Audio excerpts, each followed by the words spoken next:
Welcome to episode 4 of An Understanding. This episode will be about James Madison. If you like it, listen. If you don't, eat biscuits. Hope you guys enjoy. Who is James Madison? James Madison is our 4th president and the father of our great United States Constitution. Madison is a very fascinating figure. I would probably say, historically speaking, in relative comparison to his compatriots and his colleagues, I think, how do I explain it? Like, in terms of tier lists for the Founding Fathers, for instance, Madison absolutely deserves to be up there. He shapes history in such a cerebral way that we don't really fully understand the significance and importance of James Madison's impact to this country and overall to the foundation of this country. He's relatively unknown in a lot of instances, in a lot of ways. Of the main founding fathers that ended up becoming presidents. I mean, it's him and Monroe that no one knows about for the most part.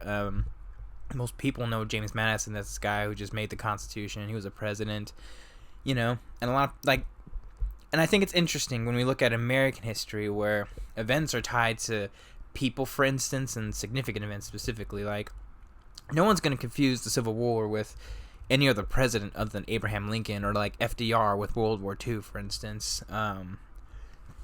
Excuse me. But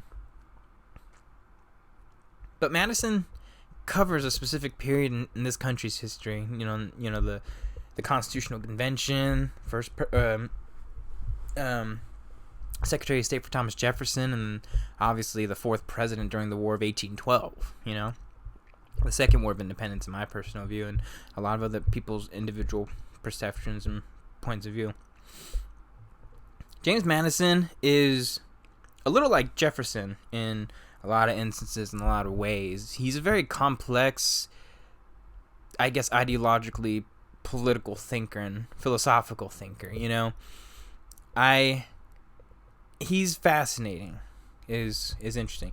He's interesting because he's kind of boring, and if I'm gonna be 100% honest in terms of his life story, and there's really not much to it really until he fully becomes a part of the entire political machine, in which case he's a part of politics really for the most part from the time he joins the revolution to literally the end of his presidency.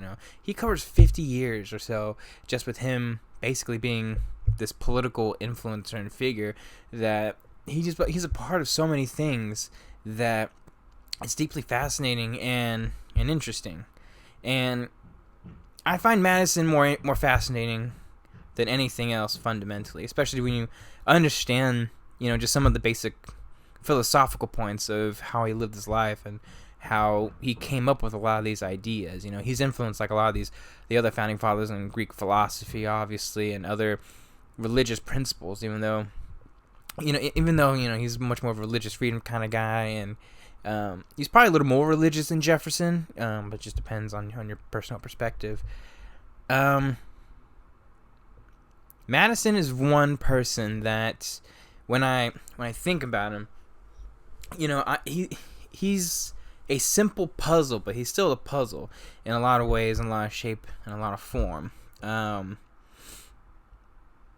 He's this incredibly intellectual, insanely, just when you look at the entirety of what he's able to do during the Constitutional Convention, it's remarkable what he's been able to achieve, basically for the most part during the 2 years from the convention itself to the actual ratification process. It's insurmountable. I mean, this government literally dictates our lives, and it's the one thing that gives us these freedoms that we hold so dear even to this very day, that we should never forget about. This man created and basically protected us from, for the most part, I would relatively say, although the federal government, I don't think any of the founding fathers, even the Federalists, believed that it was ever going to get this big and this prominent and powerful, but still, it's undeniable that he has functionally created a republic and a government like this that has really not only shaped this country, but the world. I mean, many people who have their own type of federal government really is built off the foundation of this for the most part. And I think that's really interesting and fascinating. James Madison is like Jefferson in many ways, in terms of maybe writing one of the, like, probably some of the most single important documents in world history that functionally would end up changing the world for better or worse. With Jefferson's Declaration of Independence sparking many revolutions, and then Madison's constitution basically just being the fundamental basis for many people's different governments. Madison is a very complicated person, at the very least, in terms of his political philosophy and ideology. And when I mean he's one of the most important, and, when he covers 50 years of political history, he has so much incredible influence in how politics goes. I mean, he's not like the deciding factor, I would say, for the most part, like being the one to instigate the actual conflicts politically, or just the cerebral change that we're all wanting, or the big moments, but he's a part of a lot of big moments, and his particular influence or sway really changes some courses of history. Most people don't realize that despite him being a Democratic, Republican, Jeffersonian, whatever you want to call it, he was a Federalist at one point. The guy created the damn Constitution, and then he goes against it. It's deeply fascinating. Madison, I would say specifically, is a part of one of the main two, I guess you could say, generations of founding fathers. I would say there's two generations of founding fathers. There's the first generation, like the guys like Washington, Franklin, Adams. The much older guys who would fight in the Revolution and effectively do the whole Constitutional Convention and set up the government. And then Madison is, along with like Jefferson, Monroe, even Alexander Hamilton before he died, who were going to be the ones to continue on the legacy of the founding fathers and, continue this change into the creation of this government to be something for the people, by the people. Madison is complicated too in terms of what it means to actually be a president. His presidency wasn't specifically great or anything. In fact, it was difficult, it was trying, and it wasn't anything to really write home about, especially when you look at the entirety of the War of 1812, really, which consumed his presidency. And in a lot of ways, it's really unfortunate, because I'm very curious to see how I actually would have been a president had it really not been wartime. And I think it's difficult to really assess him as a historical figure. I think that's probably my biggest issue with James Madison so far. It's like, yes, you created the Constitution, but other than that, he's basically been put in situations where, it's really difficult to assess, his legacy in many aspects and in many ways. That's why, it's people like him that I tend to try and do these deep dives on to really fundamentally and functionally understand. And it's like, how do I understand his presidency when, it was dominated by war with Britain? Or how do I understand his time with Secretary of State when he's doing a lot of things that, Jefferson was doing? Like when Quincy Adams was Secretary of State, it was very, very clear his influence, and even Monroe. And, I tend to question, is he this great historical figure, aside from just creating, the most modern form and system of government? Federalist Papers and all that, that's great, but, there's a reason why I think he's just not fondly remembered enough in relative comparison to, say, Washington, Adams, and Jefferson. He's technically up there in terms of just the overall influence, capability, popularity even, and yet there's something missing with Madison that I think I've been trying to ponder and to figure out, and to just, why is it that his legacy, which when you do the whole deep dive and functionally understand, it's a really deep legacy. It's a big and fascinating legacy, because it's more than just the things that he does. It's how he influences the people around him. His wife, Dolly, is just this grand lady. Technically, I would say she's the first lady, So what does it mean for Madison and legacy, Because I don't know. I think I should probably start this, because Jefferson is complicated, but that's more on a personal level. I didn't question his legacy. I don't question the legacies of Washington or Adams or their significance and importance, and Madison does a lot of things. I mean, just for him creating the Constitution alone and the trials and tribulations, the leaps and hurdles that he's had to go through, it's incredible and it's immaculate. And I don't know, to be honest with you. Because aside from that, a lot of things tend to get cloudy with him, and I just think that like so many people have had so much influence in every aspect of his political career that it's really difficult to parse it out, And no one's perfect, He's a man. He's capable of doing these things, obviously, but what's real and what isn't, is I think the big question with James Madison, at the very least when I try to understand him, his presidency, and his life. And this is more so just about his presidency for the most part, so I hope you guys listen and enjoy. These episodes from now on are going to be much more really in-depth, so just be ready. And I hope you guys truly enjoy this. So let's start with James Madison's childhood. So, James Madison was born on March 16th, 1751. He's the son of James Madison Sr. and Nellie Conway Madison.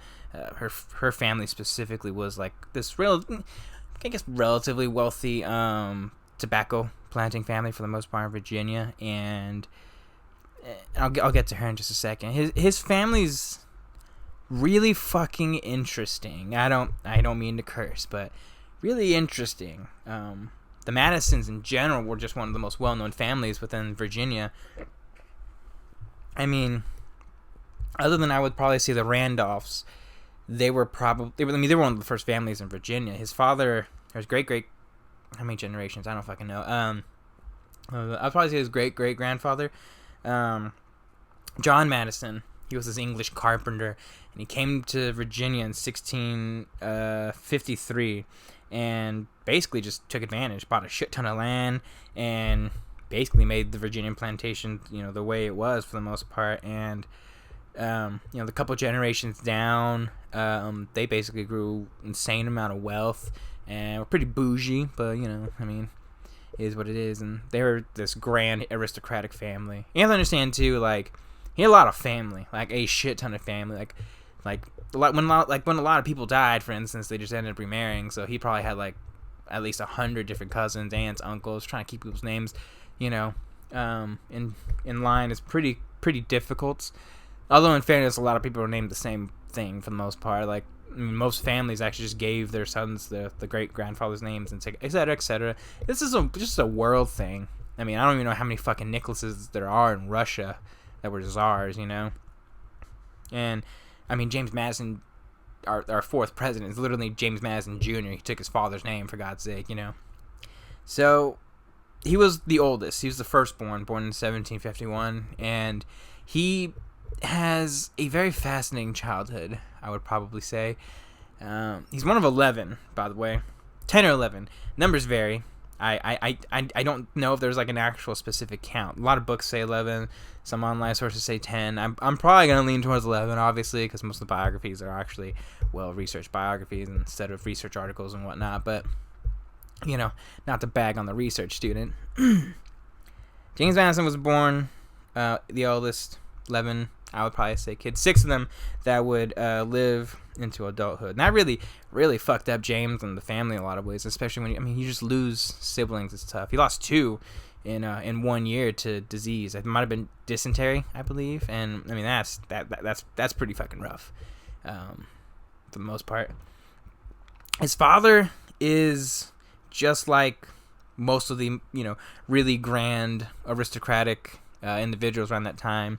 This big planter, one of the most well-known individuals in the county that he was in for the most part, which would be because he lived in a small place, and then his family moved into what would be known as the James Madison Jr.'s most well-known home, Montpelier, the estate in Orange County, Virginia, I believe. And not like sunglasses and all that. It's Virginia in 1750. I think by the time he moved there, it was probably like 1758. So it is what it is. His father was this justice of the peace, and a really good, influential figure in politics. And really just one of the most successful planters and entrepreneurs. I mean, he didn't have a lot of slaves, but he had a pretty solid amount of land for the most part. And his family in general was just fucking wealthy as shit. So, he basically has a fantastic relationship with his father. I think for the most part, at least in terms of, just the level of relationship that he has with his father, it's kind of brilliant. His father really pushed him to do a lot of awesome shit for the most part. James Madison Jr. would be sick, and I'll explain that later, but he was basically, he idolized his father. They would have this really, really close relationship until his death, until in 1801. And, they were solid with each other. They were fond of each other, and James Madison Jr. pushed his father to do everything that he could. He was a good man and a great influence in his son's life. His mother, Nellie, is probably, I would say, actually a little more influential. I mean, she was a little bit quieter. She had a big influence, and she had to raise 11 kids, so she did a lot, or for the most part 11 kids, sorry about that, 6 kids for the most part, into adulthood. So I mean, she was his first tutor. She was a well-educated woman, came from a really strong family, and she would be a part of his life for quite a long time. She lived to be 97 years old. What a badass woman right there. You ain't gonna take me yet, God. She basically educated him, really pushed him to do, I would say probably his fond of reading and education, specifically languages, is probably because of her. If she wasn't teaching him, she brought in specific tutors to help teach James Madison and all the other kids, for the most part, to have a real strong education. And really, I think she built a lot of character into James Jr. I'm just going to call this fucker Jr. because senior, junior, it is what it is. And, it wasn't like the perfect relationship, but it was a very solid mother-son relationship. And his parents would really be good parents, and they were always a lot of really strong Virginian fathers and mothers were really on top of their parents, or their kids' education and their futures. And when you really look at it, the Madisons, functionally, they're really no different. So those are his parents. And what about his siblings? Depends. His sisters were really supportive, his younger sisters, of James when he was a lot younger. And he was pretty remarkably close with a lot of his brothers, namely Ambrose. Ambrose basically, he's literally the middle child of the entire family, but he would basically be taking over the estates for the Madison family when he was basically a congressman doing his constitutional convention thing. He's just like, yeah, I'm gonna go create another, the federal government, brothers, can you take over the plantation and make sure all the crops get done? And brother's like, that seems really insignificant in relative comparison, brother, but okay, I'll do that, so he took over for the most part. He did pretty well, for the most part. It's tough. Madison's dealing with a lot of things in his life and his upbringing. And his upbringing, I think, more so than any other president, at least the founding father presidents, maybe a little bit Monroe, is very indicative of his life and his character and who he becomes as a person. When he was born, he was very sick.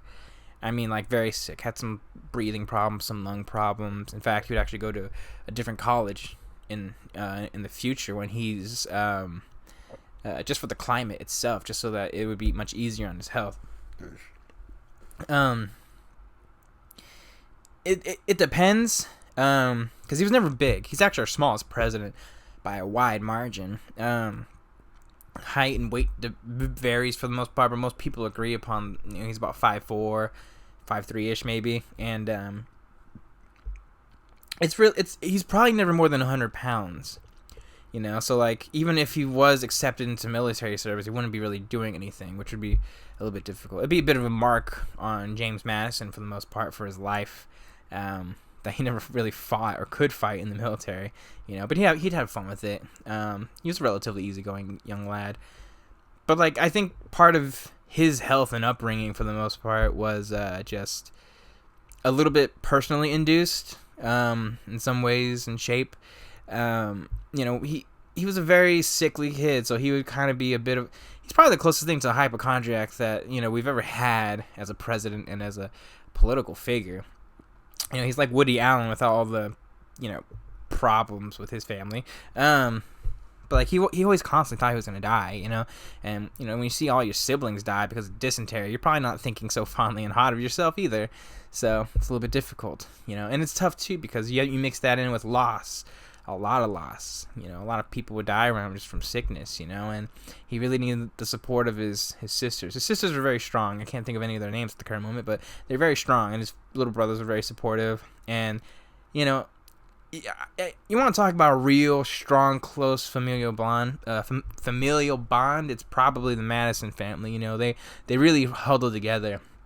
James is such a good older brother, especially around that time, where he's just think about it. He's probably depressed all the time. He's like, man, I guess I'll be the first emo because it's really crappy. Like I have the whole world in front of me. My family's rich, this well-rounded name, and I just don't think I'm gonna live long enough to really achieve anything in my life. Et cetera, et cetera. And it's gotta be tough. But they all rounded together. They all came together strong. They were all supportive of one another, and because of that, James grew up along with his aristocratic kind of gentleman Virginian upbringing to be a good person, a very disinterested person, and really wanted to prove to people that he could be something, and always supportive. And like every time he failed, he would always really kind of like get back up and try it again, no matter how hard. Especially if you're someone like him with his issues, it's something really to be proud of, I think, in terms of just showing your true character and strength. And that's one thing I do absolutely see in James Madison that I do revere in a lot of ways, in a lot of aspects.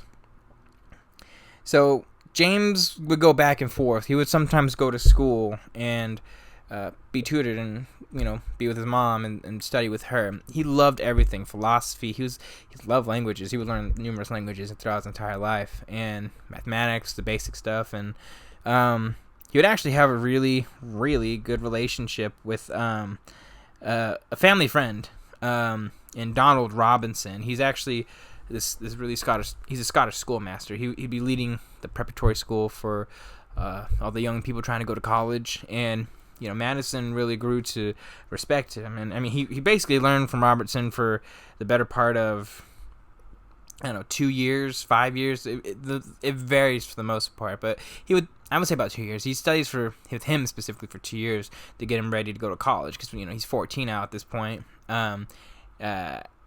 In 1768, 1769? No.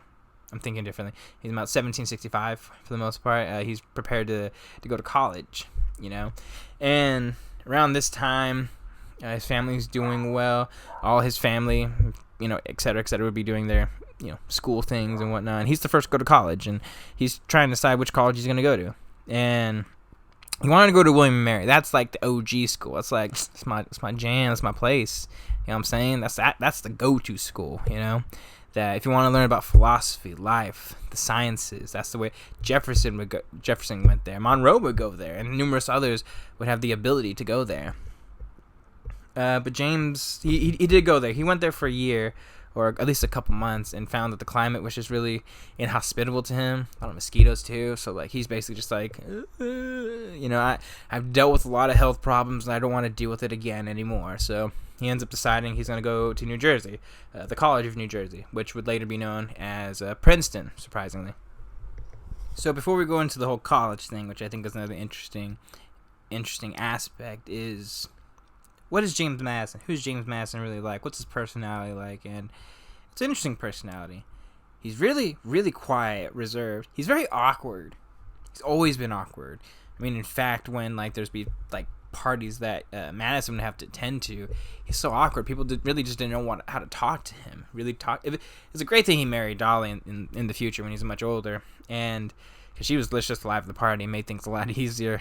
Probably helped him become president because of that.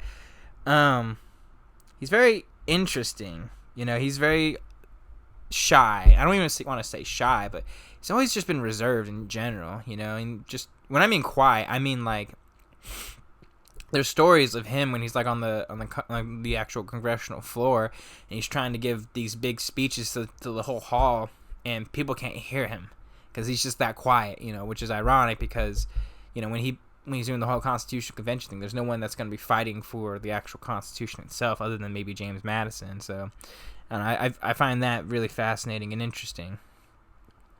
But at the same time, he's interesting because, it's not like he's not personable.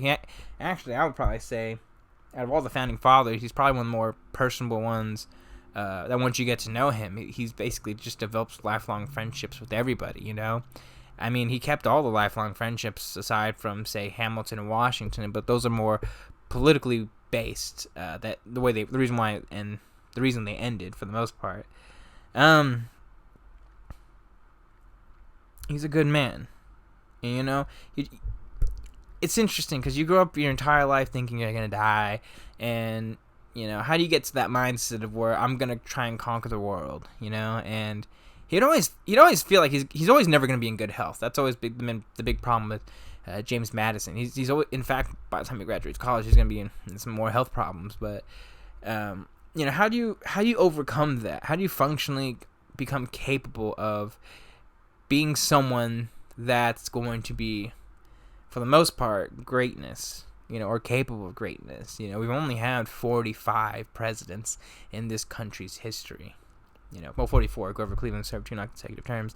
But for the most part, how do you do that? Because I see people that try to take themselves from literally like the worst places, the worst upbringings, and how they become famous and how they become great and become characters and role models that people should follow, I think is really fascinating. And I think Madison, in a lot of ways, is really no exception to that. I mean, in a mindset like that, and that's why his parents are so big and his family's so big and important in that distinction and regard. But when James Madison basically starts getting better, he basically pushes himself to do school because his family wants it. He wants it above all else. He loves learning. Maybe I would say probably aside from Jefferson, I don't know if there's another founding father president at the very least that enjoys learning really more than him.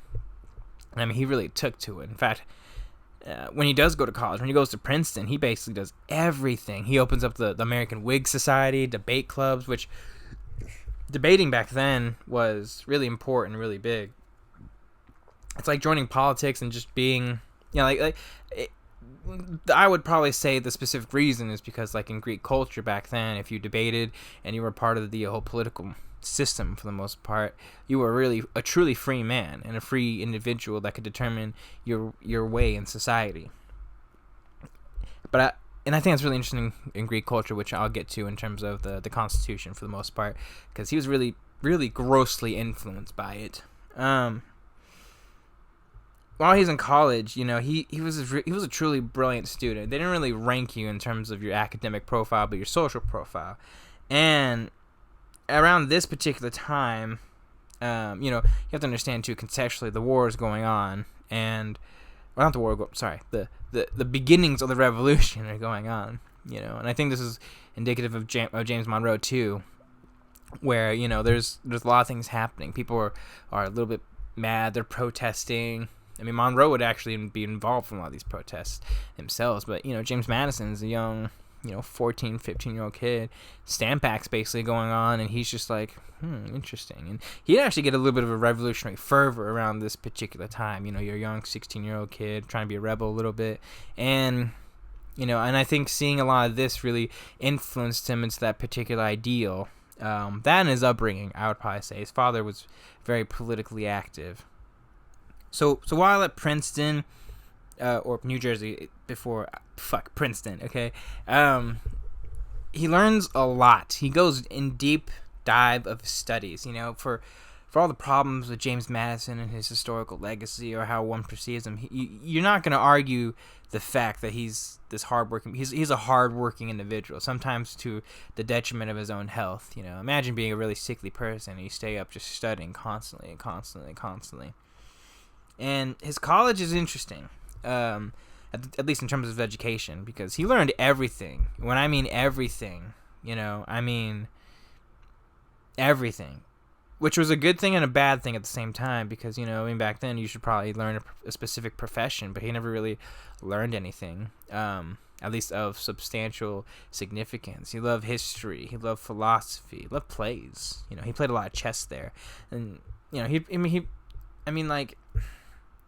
how do I explain it? Because, like, a lot of people will look at the fact that, first off, I believe he's Princeton's first graduate student, so I think that's really fascinating. But, you know, you learn something specific in order to actually do something for the rest of your life. And, you know, when he studied Hebrew, a lot of people thought he was going to be a minister, but he never attempted to really pursue that. He then studied law, but he found that really boring really quickly and really didn't do anything with it for the most part. And, you know, for better or worse, when he left college finally, he was basically just kind of stuck in a rut, not knowing what he wanted to do for the rest of his life, because he wanted to do something, you know. And it's around this time too, he's basically just trying to get healthy, because by the time he graduates college in 1772, he comes home, and I mean, he's basically just really sick as a workhorse. Some people even said he just was not going to live a long, healthy life. And, you know, you hurt your constitution by too close application of study. A lot of people, one of his friends, Bradford, had actually written to him. You know, and again, he was always sickly, dysentery, a whole bunch of, just a slew of issues for James Madison Jr. And, you know, he didn't think he was going to be living that long. And like, when you have these bouts throughout your entire life, you know, it tends to make you think, am I really going to live? What's the whole point, you know? And I think it's a real challenge for James Madison Jr. to really overcome a lot of these things. And really a good thing that he was able to, because I kind of like having constitutional rights for the most part. But it would be very, very difficult, too, for many reasons. First and foremost is, you know, he's bedridden for the next 2 years for the most part while studying, and a lot of the things from his childhood would really come back up, because, like, you know, when he was a young kid, he couldn't really go outside all that much because of the weather and sickness, and when he did, you know, he just enjoyed nature. He loved nature, he loved being in the outdoors, you know. And there's still Indian attacks at this point, native attacks, around this particular point, but not as much, and he had a big fear of those. So, like, just imagine, again, being confined to your room like you were when you were an 8-year-old kid, fearing the Indian attacks from the French and Indian War. You know, I think that's really pertinent. It's probably in the back of his mind. But I think this is probably the first genuine crossroads moment for James Madison Jr. He's really contemplating what he's going to be. Am I going to fold, actually, or am I going to do something with my life? And he really stresses for the next 2 years of what he's going to do. I mean, he spends a lot of this time trying to study law, but he just did not care for it, you know. And while he thought it was a good profession, I don't think he saw it as something that was going to make him this great person, or someone that was actually going to be a benefit to society, at the very least in comparison to a lot of things. So he tries a couple of things and a couple of ideas around, for the most part. Maybe some public service. Maybe I could try to join the military, although I'm not going to pass anything, really. Maybe I should just stick to being a lawyer. And ultimately, at the end of the day, he's basically saying a duty to my country and a duty to my people, I think, is the much more important thing than anything else. And in 1774, he basically gets the opportunity, along with his father's influence, to really start his career in public service. And many people, I would probably say, this is really the beginning of James Madison changing and shaping this country. So his political career starts. It's fascinating. I should probably tell the story, or at least one of the interpretations of the story, of how it actually really starts. Because, like I said, he's deciding what he's going to do with his life. What am I going to do? Am I going to be this great person? Am I going to be this great individual who's going to do stuff? Because he hasn't decided he's going to work in the public service arena technically yet. So he's really trying to decide. He decides he's going to go to Philadelphia now that he's healthy enough to travel, and really free of ailments, really for the first time in several years, especially when you just, like, take a break from it all. You have to understand, a lot of people, you can only study for so long before you lose your mind. Madison was no different. And if you go visit one of his friends and one of his colleagues up in Philadelphia, in Massachusetts, and keep in mind, around this time, it's 1774. The Boston Tea Party literally just fucking like happened, and the First Continental Congress is convening, and tensions are high because once the Boston Tea Party happens, Massachusetts is on fucking a lockdown for the most part. British interference in the unalienable rights of the citizenry of Massachusetts, and Madison gets such a big firsthand taste to this. He basically just gets to see a lot of the things there, and the friend he goes to visit is actually the son of a newspaper printer who's like, "Fuck these British people," and he gets a real big influence in all of this, and he got to stay and see what the Parliament was like and see what Massachusetts was like in just under the rule of basically Britain, and for the most part, just I guess in polite words, seeing the tyranny that Britain was really doing. And he really started to worry for a second, and he decided he's going to go back to Virginia, and along with his father's influence and a whole bunch of things coming up and new committees being formed in Virginia to basically try and figure out, okay, what happens if we go to war, like a lot of stuff's happening, like with the next, like you have to remember, you basically need to remember that by the time he leaves in 1774 and comes back home, like Lexington and Concord will probably happen in like the next 8-9 months and early 1775. So I mean, my lord, a lot of things are happening. Events are transpiring really fucking quickly. So he comes home, and in late 1774, along with his father's help, he gets elected into the Orange County Committee of Safety. His father's literally a part of the actual committee itself, and he recruits his son as a junior member. I think James Madison is probably about 23 years old. And he, for the most part, really does his absolute best to try and work in this committee and really try to figure out, how are we going to do this? How are we going to fight this? Because he basically just wanted to do his job for the most part, and to work in helping basically organize events and activities that would help people be able to speak their mind for the most part and do it in obviously a safe way. And things are transpiring, obviously. Things are escalating.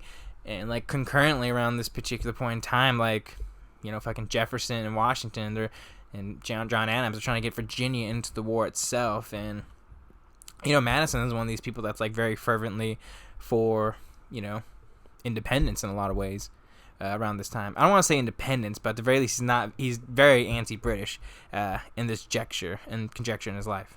So he's doing good work.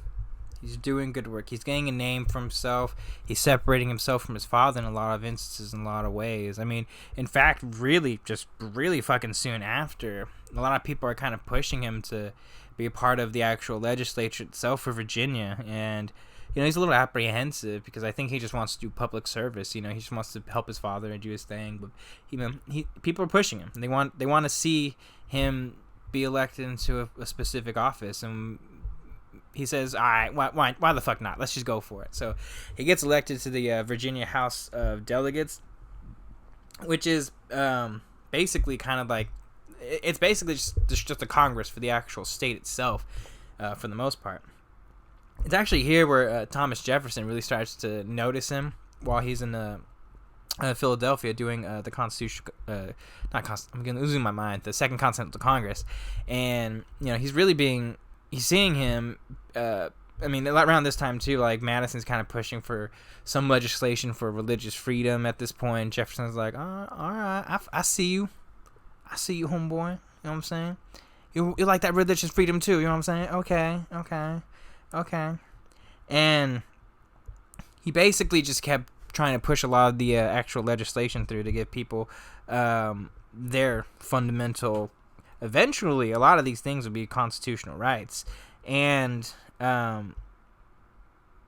he gained a lot of friends and gained a lot of positive connections from that particular experience. And it is unfortunate what's about to happen, because you can only be elected to really 1-year terms for the most part. You have to be constantly reelected.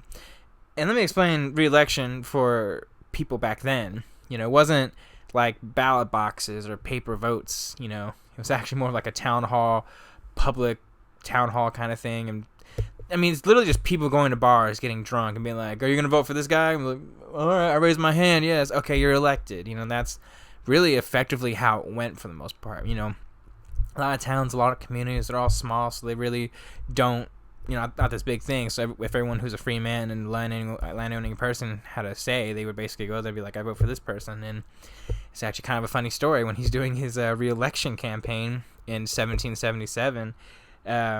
His opponent's basically, I forgot his opponent's name, but his opponent's basically just like, "Hey man, if you vote for me, I'll give you all fucking beer and ale and grog," or whatever the fuck they're drinking back then. And everyone's like, okay, yeah, sure. What about you, Madison? You gonna do that? And Madison's like, I'm not gonna bribe you guys to do this. And like, this guy's coming over here with free drinks, so why? This guy seems pretty cool. He's pretty chill. He's gonna get free drinks. That, and Madison was, he was always sickly, I guess you could say, because the committee itself actually took a lot out of him. And by the time he's a part of the legislature, he would still have bouts of illness for the most part, and it'd be really difficult. And this would basically be one of the few elections that James Madison would actually lose, is to the actual Virginia legislature. So after this loss, unfortunately, to the Virginia legislature, he's obviously a little bit saddened. 1777 still. The war is basically in full swing. It's in full-blown revolution at this point. And, America's losing a couple losses, unfortunately, with Washington at up north, Battle of Long Island and all that. And, although they would have some victories eventually with Princeton and Trenton and all that, it was a little bit difficult for Madison to see a lot of this happen, and he really can't do anything. A lot of his family, I don't want to say a lot of his family, but a lot of people he knew were actually participating in the war, and he just wanted to contribute to the actual war effort itself. Thankfully, though, he is a really popular person for the most part. A lot of people see that he works hard, actually really cares, and is really, really trying. And, despite his small stature for the most part, because, being really small, you're going to get a lot of shit, especially back then. Like, you're this guy, he's the complete opposite of Washington, who's got a solid foot over him in terms of height for the most part, and double his weight at the very least, I'd probably say. But he proved a lot of people wrong on this point, and I think that's really fascinating because, a lot of people were really kind of pushing him to go into more political offices, and a lot of people were helping him, at the very least, to try and get certain positions. One of these people, actually, surprisingly, especially because of their future correspondence and very aggressive disagreements with one another, is Patrick Henry. If you don't know who Patrick Henry is, I mean, he's the guy who basically coined the phrase, "Give me liberty or give me death." That badass motherfucker, you know what I'm saying? He's a very complicated historical figure. But around this particular time, after the whole Virginia legislature and Virginia Congress, whatever you want to call it, he eventually became elected governor. And he actually asked young James Madison to be a part of his governor's council. It's this little 8-man group, and it's basically like a cabinet. I guess you could say for, like the equivalent of like a presidential cabinet, but it's for the governor to basically just, hey, tell me what to do. Is this a good idea? Should we do this legislature, or should we allow this legislature to happen?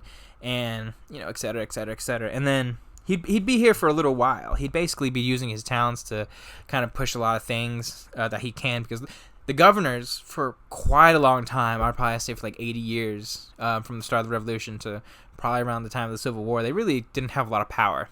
A lot of rich people didn't want to be overseen by a president or a governor, much less a president, or president, much less a governor. So, they didn't want to have that direct oversight against their infringement of their rights, et cetera, et cetera, et cetera, even by guys like Patrick Henry, who's like, because Patrick Henry's going to be a vehement anti-federalist when the Constitutional Convention arises. I think is interesting.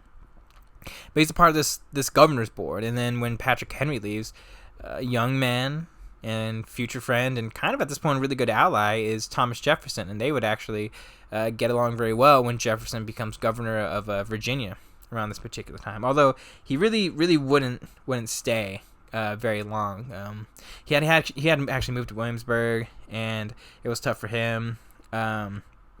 He really wanted to do something and really affect change, and while he liked being a part of the governor's council, he felt he could actually do change as a congressman. So very quickly and through a lot more due diligence for the most part, and a lot of character. He wasn't this incredibly prominent individual, but he's kind of like the person that's like, he's really quiet, and the next thing you know, he's kind of like ends up being in charge just for like random shit, or like I don't know how to explain it. It's like, how did he get that? Huh?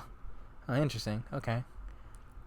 In a lot of ways, like a dark horse congressman, but dark horse wouldn't really be prominent until like James K. Polk comes in. So yeah. So a lot of seats start opening up in the newly formed, I guess, Continental Congress. So there's a bunch of opportunities. People would leave a lot to do other things, or they would just get really burnt out and really wouldn't be able to contribute in a meaningful way. I mean, John Adams, for instance, really tried to leave the Continental Congress to take a break before getting sent to France, which is kind of like a big, what the fuck, And Jefferson thought being the governor of Virginia would be a much more prominent position. I mean, he was more elected to it and just giving it to him. He's just like, all right, I guess I'll just join that shit for the most part. And, things are moving fast. People are going to different places and whatnot, and the war is really, really raging on. From 1778 to 1779, when he's a part of the Governor's Council. And, he's very due diligent. He's doing a lot of things. A lot of people see this. He's there like 6-7 days a week, like 10 hours a day. He's putting in work, homie. Work, and doing everything he can. He's at the rise of dawn and, sleeps very late at night because he's just focusing on trying to get things done. He's very supportive of this revolution and this war effort.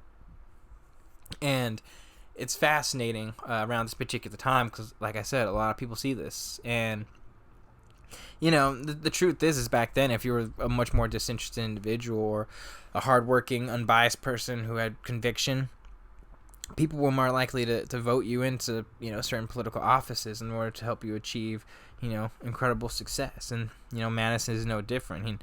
He ends up getting elected by the Virginia people. Jefferson has a big influence on that, and he decides he's going to tell Jefferson, hey, man, I think I could be much more effective in doing this and doing this. And, a lot of it's like Jefferson's kind of happy because then, at the very least, in the Continental Congress, he's going to have someone who has a similar political ideology with him to lead, the forefront on that. So it's by around 1780. The war is really raging on. It looks like a dead heat up in the north for the most part, and Washington just decides he's going to combine the troops in the south to take on Cornwallis and many of the contingent soldiers there. And it's around this time, too, that with enough sway, James Madison gets elected into the actual Continental Congress. And this is a big moment. This is him joining the federal government, and he's going to basically really change shit for the most part. So what happens? He ends up being a part of this sorry, God, I'm really blanking right now. He ends up being a member of this Continental Congress for the next 3 years. And 1780, I believe late 1780 if I'm correct, he ends up, most of his time here really ends up being devoted to a lot of the fundamental rights and principles of, individuals, people, and whatnot. And for him, in particular, the ending with Britain, war is going to come to an end in one way or another. Whether they win or lose, this war is going to be over very soon. So, because the war ends, the actual fighting ends in 1781, and most of his time is really trying to figure out what to do with Britain, and not only that, but what's going to happen in terms of basically just eventual government. I believe he's there trying to help ratify, some form of Articles of Confederation. And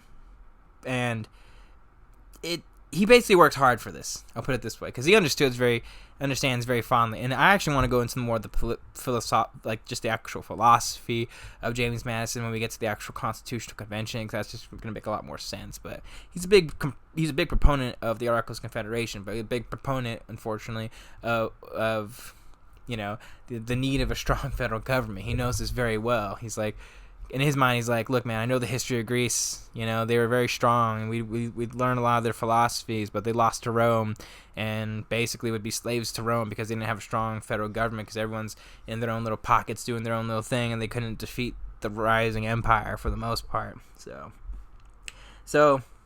he works hard, greater good, tries to get Virginia to cede claims of land, notably like land that would be part of Kentucky, for basically future states for the most part, which is really, really, really big. And a lot of things are happening really at this point for young James Madison. Like, for instance, he falls in love, and while in Philadelphia, I believe, this lady named Kitty Floyd, she would reject him. It'd be very, very, very, very painful. I feel bad for James Madison. I'll get into that when I talk about Dolly, but he'd be a low-key incel for a lot of his life, unfortunately. I don't know why I'm bringing this up at the particular moment. I just thought it was really interesting that, he actually had to propose to this lady and she said no, and it's just like, man, I'm gonna be single forever. I'm gonna be a virgin forever. Oh, poor Madison. It's my boy. But for the most part, during his entire time, the specific things that end up happening are him working really hard to try and ratify the Articles of Confederation to give the federal government more states or more power over the states, and it wasn't working. And in fairness, a lot of things are happening. It's like we just got rid of this, fucking imperialistic power in Great Britain, and who was overseeing our lives in every single facet and way, and now we're going to let another one, but our own people do it. Like, no, power corrupts, etc., etc. And Madison really didn't have enough sway for the most part, and this is where a lot of the quietness would really come out and really plague him for the rest of his life in terms of just his relative apprehension. It's not that he couldn't challenge people. It's just like, it's difficult, I guess you could say. This was not James Madison yet. He was not the James Madison that we know that would be a much more fiery orator. Like, this James Madison is not the James Madison that will be at the Constitutional Convention. Because that James Madison is a fucking fire starter, a barn burner. He's doing everything he can to fight for the ratification of the new Constitution. But around this time, the Articles of Confederation, they get ratified in 1781, and Madison just spends most of his time just trying to do what Virginia wants to do, trying to figure out what Virginia is going to do. And unfortunately, the Continental Congress would eventually end in 1783, because there's really no need for them, unfortunately, because the federal government's kind of weak a little bit. And I mean, there would be kind of a Continental Congress, but again, if you were going to have true power, it was going to be in your state legislature. So when this happens, and when he ends up leaving the Continental Congress, he goes back to Virginia. He ends up basically coming back and immediately being elected into the Virginia House of Delegates. I mean, he would take some time to really recollect himself and really start learning and really start, I don't want to say coming up with the basis of his the Constitution for the most part he come up with, but at the very least a structure of how a potential government would work. He's always constantly learning, like Adams and Hamilton before him and Jefferson. But really functionally understanding and learning. So he starts reading philosophy, etc., etc., etc., Greek history, and then eventually gets elected into the Virginia State Legislature in 1784. So when Madison rejoins the whole Virginia State Legislature, how's the country after the war? Rebuilding. A lot of economies are really just basically broken at this point. Massachusetts is just fucked up to hell. New York's pretty fucked up to hell. I mean, they had basically been under British occupation for the better part of like a half a decade during the entirety of this war, and they finally leave in 1783. And Virginia's basically doing pretty well for the most part. Other than maybe a handful of battles and large scale skirmishes, for the most part, they've been largely untouched, despite having the political influences. Like the battles in the north were having in the north, and the southern battles and theaters were happening in the Carolinas for the most part. So it's Virginia's pretty chilling right now, and they basically are paying off most of their debt. The biggest problem is, unfortunately, there's a big national debt. Not to mention, you guys are very weak right now. You don't really have a standing army because you guys don't want to have a standing army, because you don't want the standing army to take over the rights of people for the most part, and that's really scary for a lot of individuals, which is why you prefer to have militiamen. It's a complicated situation that, Madison sees and a lot of other people see for the most part. When he returned to the Virginia legislature, he understood the debt, and there was a big problem, obviously, in 1784. But he's trying to focus on a lot of personal liberties, freedom of speech, religion, and this is around the time where he's really going back and forth, unfortunately, with someone he was initially really close with, Patrick Henry. Patrick Henry, ideologically speaking, is in a fascinating point. After the war and independence, he's like, I want the states to just be the states and whatnot. And James Madison's like, well, okay, I don't mind the states being the states, but at the very same time, we don't want another superpower to come in, because, France could just come in and fuck us up. The Russians could come up and fuck us up. Hell, the Dutch could come up and fuck us up. We're pretty weak. We're pretty malaligned, and we're not a really united country in any way, shape, or form. This isn't anything. This isn't even close to being the United States. This is just 13 small countries held together by a small colonial version of the EU. And like basically, in a lot of ways, like Patrick Henry's basically just in opposition to Madison for everything at this point.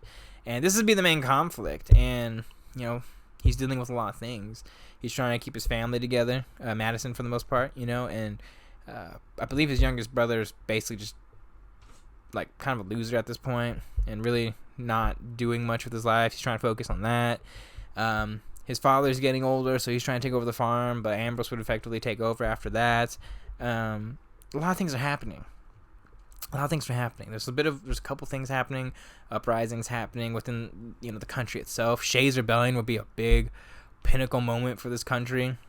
People see this, and the debt's rising. And Patrick Henry's over here basically saying that, I don't think we should tax people, et cetera, and the states and federal government should be separated the entire time. And Madison's basically like, dude, we gotta like do shit, okay? And their main issue for Henry and Madison was religion. I mean, that's huge back then. It's nowadays it's kind of I don't want to say a non-issue, but in relative comparison to back then, like, I mean, if you were a Quaker versus an Episcopalian, like Madison, I believe he was a Episcopalian. I'm trying to remember, but yeah, I believe he was an Episcopalian. That'd be like a huge fucking problem, for a lot of people. Like, it would actually tear families apart sometimes, almost tear apart his future wife's family. Because his future wife's a Quaker, and her family basically was like, "How dare you marry an Episcopalian?" And Madison's just basically like, "Can we all just love each other?" You know what I'm saying, fam? Obviously he wasn't like that. It was just more about freedom from it for the most part. He's a very liberty-minded individual, and Patrick Henry was like, Judeo-Christian values, et cetera, and they would butt heads a lot, and they would really fight each other in a lot of these instances.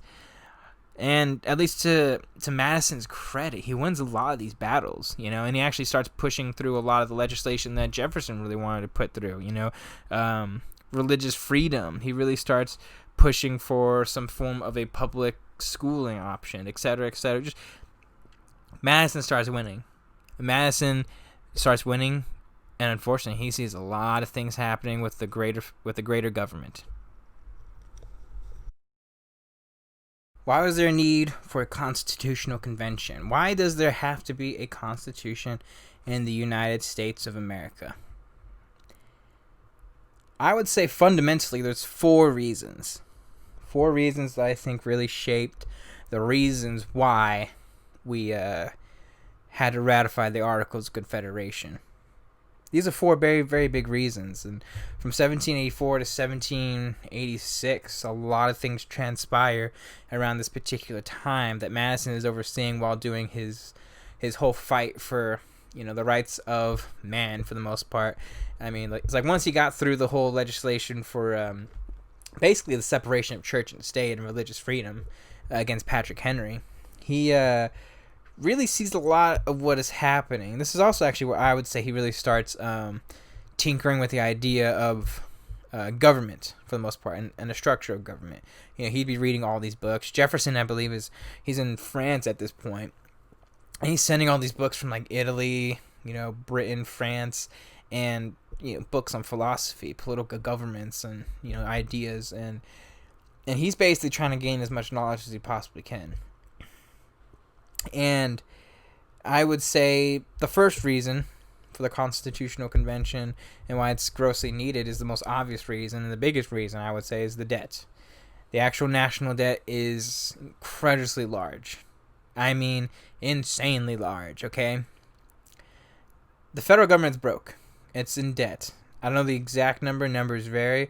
But it's an insurmountable debt that would take, like decades to effectively pay off.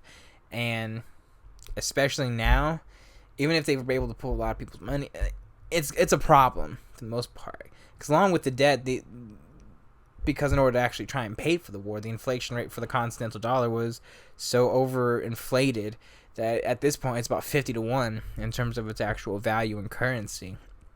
That's not going to pay anything off. Most people was just toilet paper, and every other state had their own dollar still. They wouldn't have a federal currency for quite some time. And it's a real problem because you have to pay off your debts to France, the Dutch Republic, etc., etc. And, they basically have us a little bit in that particular way, shape, and form. And that's a real fucking problem. Number 2 is, another kind of goes with the economy too, is trade. It wasn't just the fact of fear of war and protection from other companies, which is number 3. I would say about getting to that in a second. It was trade. Like Britain's still salty. They're basically still one of the big trading countries in the world, and a whole bunch of different ports and a lot of their different colonies, and they're closing all their ports to us for the most part. It wouldn't be really until like the Jay Treaty or I forgot which treaty it was, but the Jay Treaty that would actually open things up in terms of trade, and it's really big that. And let's be fair, the colonists were fine with that. They're not too. They don't want to talk to Britain at any time soon, or any British people for the most part. And it's still a bit of a salty relationship. That's just the honest truth and fact and reality. That being said, it's a real problem. Okay, and them not having a federal government, for the most part, really figuring out how to talk to other governments and actually communicate to other governments and work out trade deals effectively, because it's kind of seen as a bit of a false government. I mean, it's like not like the EU is going to be talking to America. No, America's going to talk to Britain, or America's like if the roles were reversed, it'd be like Britain would just talk to Virginia to trade tobacco and whatnot. And it's a little bit different in terms of, I guess you could say, interstate commerce. So it depends. I don't know, but it's tough. And there has to be some authority that's going to embody all 13 colonies, and it's a real problem. But number 3 too is, I take the back. This is probably the biggest one. That's protection. The federal government needs the power to be able to create an army, to levy taxes in order to protect people, to build up a military industrial complex, whatever you want to fucking call it, but they need to create something for protection. This would be a big problem for Madison when the War of 1812 really comes around, and it would be a real big problem for a lot of other presidents and a lot of other times. Most notably, I would probably say in the 20th century, when our military was, after the Vietnam War, kind of at its weakest, and Russia, although Russia had a little more leeway and power in terms of negotiations, I would arguably say, although that's really debatable at this particular point. And then, Reagan really builds up the fucking military, and Russia's like, shit, But for the most part, it's protection. It's like tariffs back then, where a lot of these tariffs were protection, just tariffs for the economy and trade for the most part. And it's no different, at least with the military, and to protect our interests, to protect us. And, there was a growing fear of raising a continental army that would just be authoritarian, that, the hypothetical leader of this free nation and whatnot would basically be able to levy. We don't want a dictator, And unfortunately, there was no constitutional rights for people to really do things. They kind of just had these freedoms, and we're just going to basically have these freedoms regardless, with no specific reason. There's no agreed upon issue or thing that the people are basically agreeing upon along with, the government. There is no constitution, And I forgot what the last one is. My brain's not working. The last one is Shays' Rebellion. Shays' Rebellion is a fascinating one. I think kind of deserves its own episode, but I'll kind of give you a little bit of a brief history of it.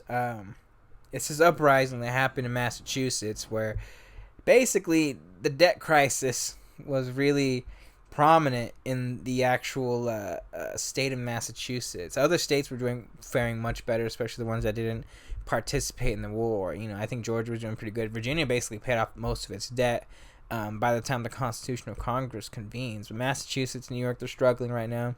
And a whole bunch of people are trying to collect on debts that they really can't pay at the current moment. And it really heats up in a tension that really takes place. And mostly, I would say, for the better part of like a year. It spills into 1787. That, I would say, is the actual fire, like the lighting of the match that really starts people down onto the path of the Constitutional Convention. So how does it start? The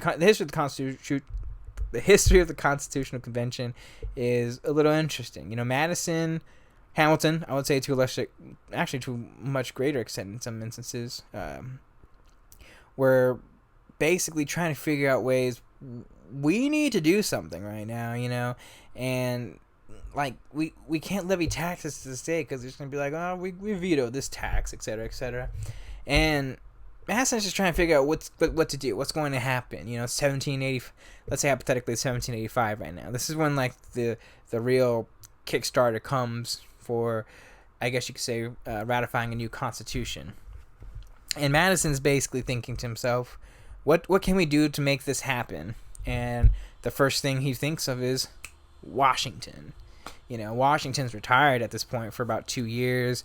Washington, like I said before in the first episode, just wants to die. He just wants to be a farmer, live his life, retire. He just wants to plant shit and drink his whiskey and, enjoy the fruits of his labor. But Madison's like, he's sending him letters and shit. Hamilton's sending him letters. A whole bunch of other people are sending him letters. Madison's the most adamant. He's just like, hey, bro, Mr. Washington, future first president, can you come back, do something? We need to ratify this new constitution. He's like, dude, just don't bother me. Can we please just chill for a second? And Madison's just basically like, come on, man. Come on, boo. Come on, boo. Come on. And it takes some time. It takes a lot of time. Washington initially accepts, on the basis that he doesn't really have to leave Mount Vernon. So he's just like, look, man, if you want to hold a convention, we'll have it on my plantation. That's just how it's going to go. And at first, it's kind of agreed upon for the most part, but it really quickly goes south because everyone's just like, Washington's kick ass and we respect the hell out of him, but we're all, first off, we don't really want to do this, and it's really difficult for us to really even think about doing this. We don't want to go to Virginia. We just want to chill. All the other states are really not having it. And then when Shays' Rebellion really starts happening, everyone's like, oh, okay, this is a real fucking problem. So then they have what is known as the Annapolis Convention, which effectively is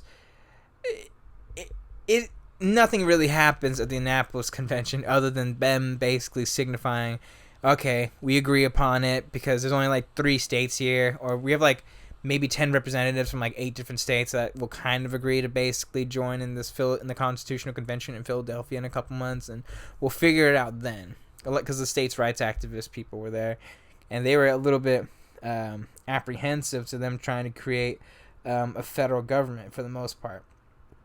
The Constitutional Convention.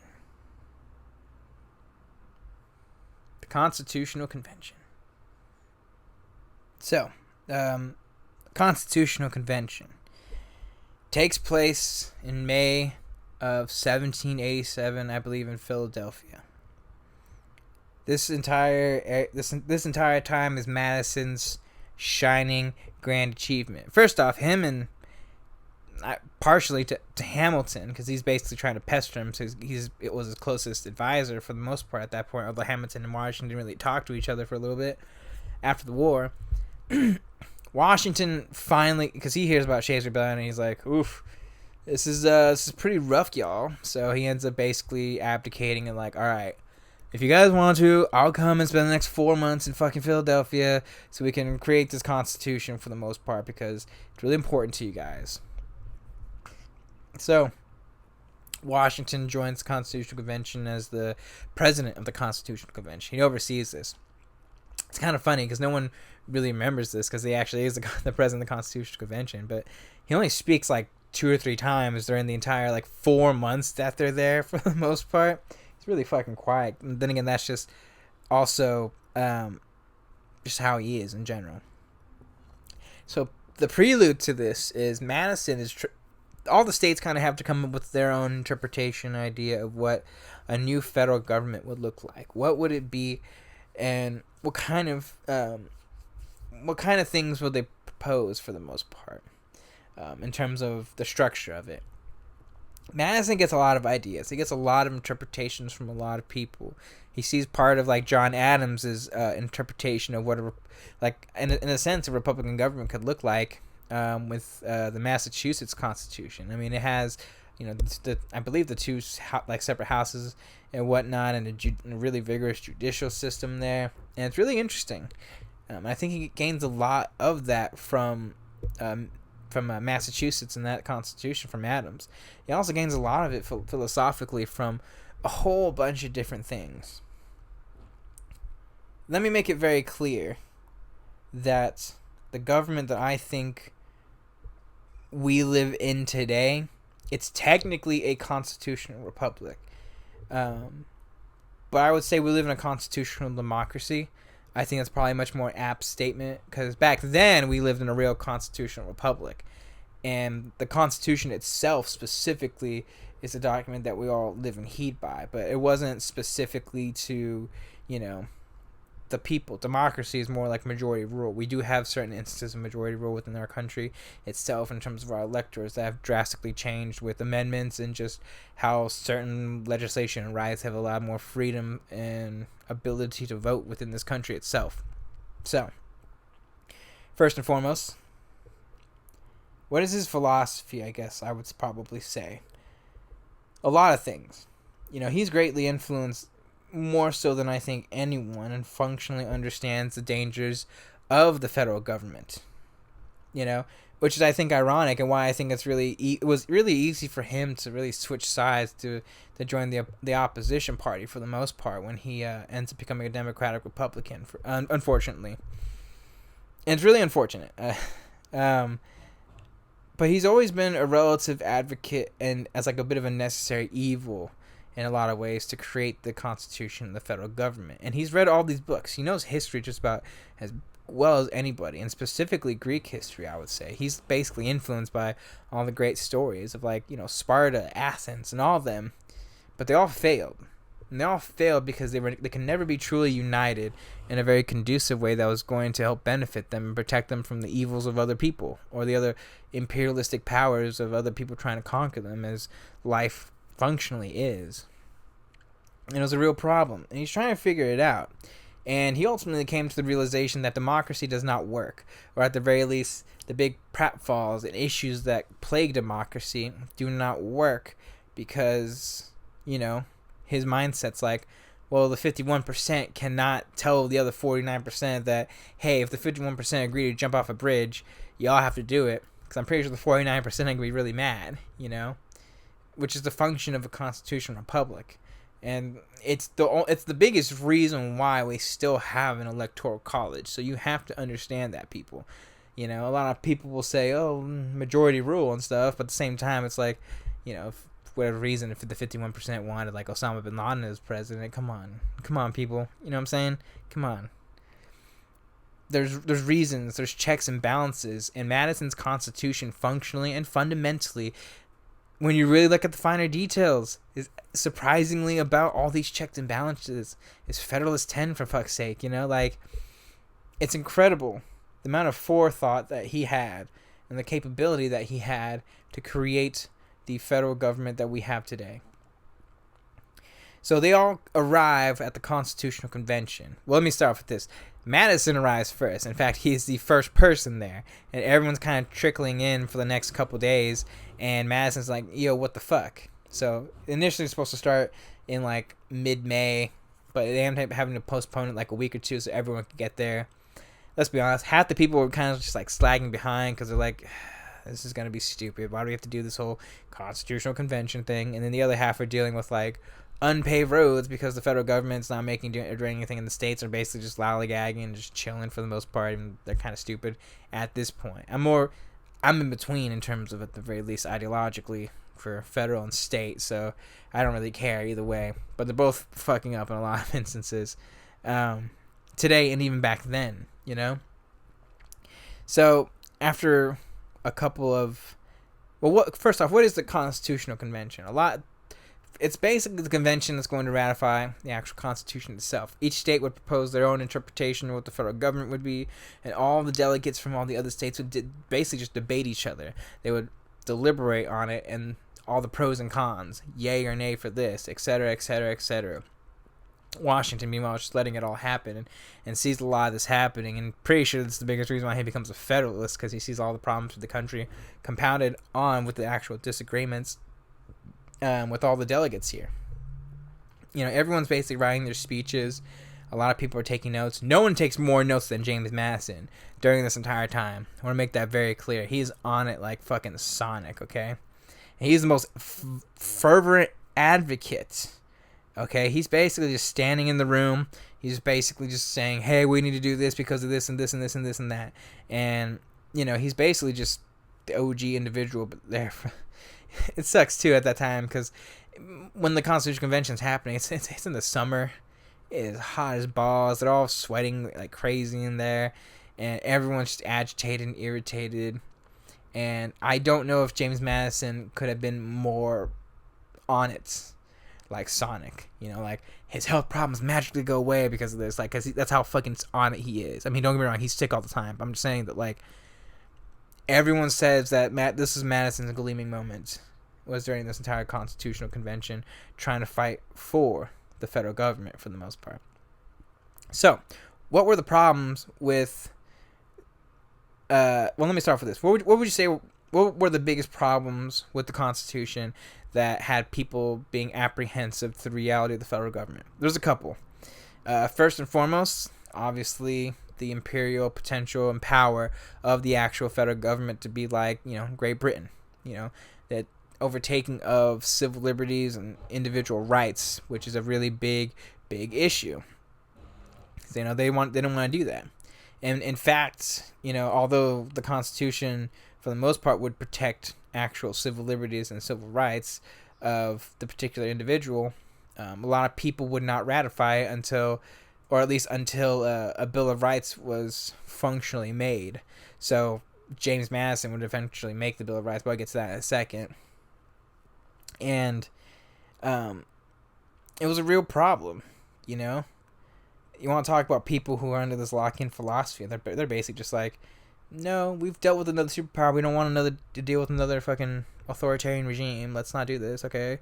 So that was the big hurdle that they had to go through, which effectively their answer was the Bill of Rights, in some ways. Number two was taxes, you know? I mean, it goes along with the authoritarian thing. But for the most part, taxes allow you to do a whole bunch of different things. It's a slippery slope kind of issue. And, goddamn, like, it kind of sucks today. Just imagine being taxed the money. If the founding fathers saw how much we were being taxed today, they'd probably roll over in their fucking graves. Like, it's staggering how much shit we're being taxed upon. It's like, in their minds, they're like, you guys are being taxed for dying? Jesus Christ. Like, it's just such an overstep, you know. It goes beyond just that. It's the overstepping of little things that ultimately would lead to the dissipation of civil liberties for the most part. Other thing, too, was, you know, the legislative body is great and all, but someone needs to lead it. And it effectively is the biggest reason why Madison's plan, I would say, is the biggest victor of it all, is a vigorous and lively executive branch.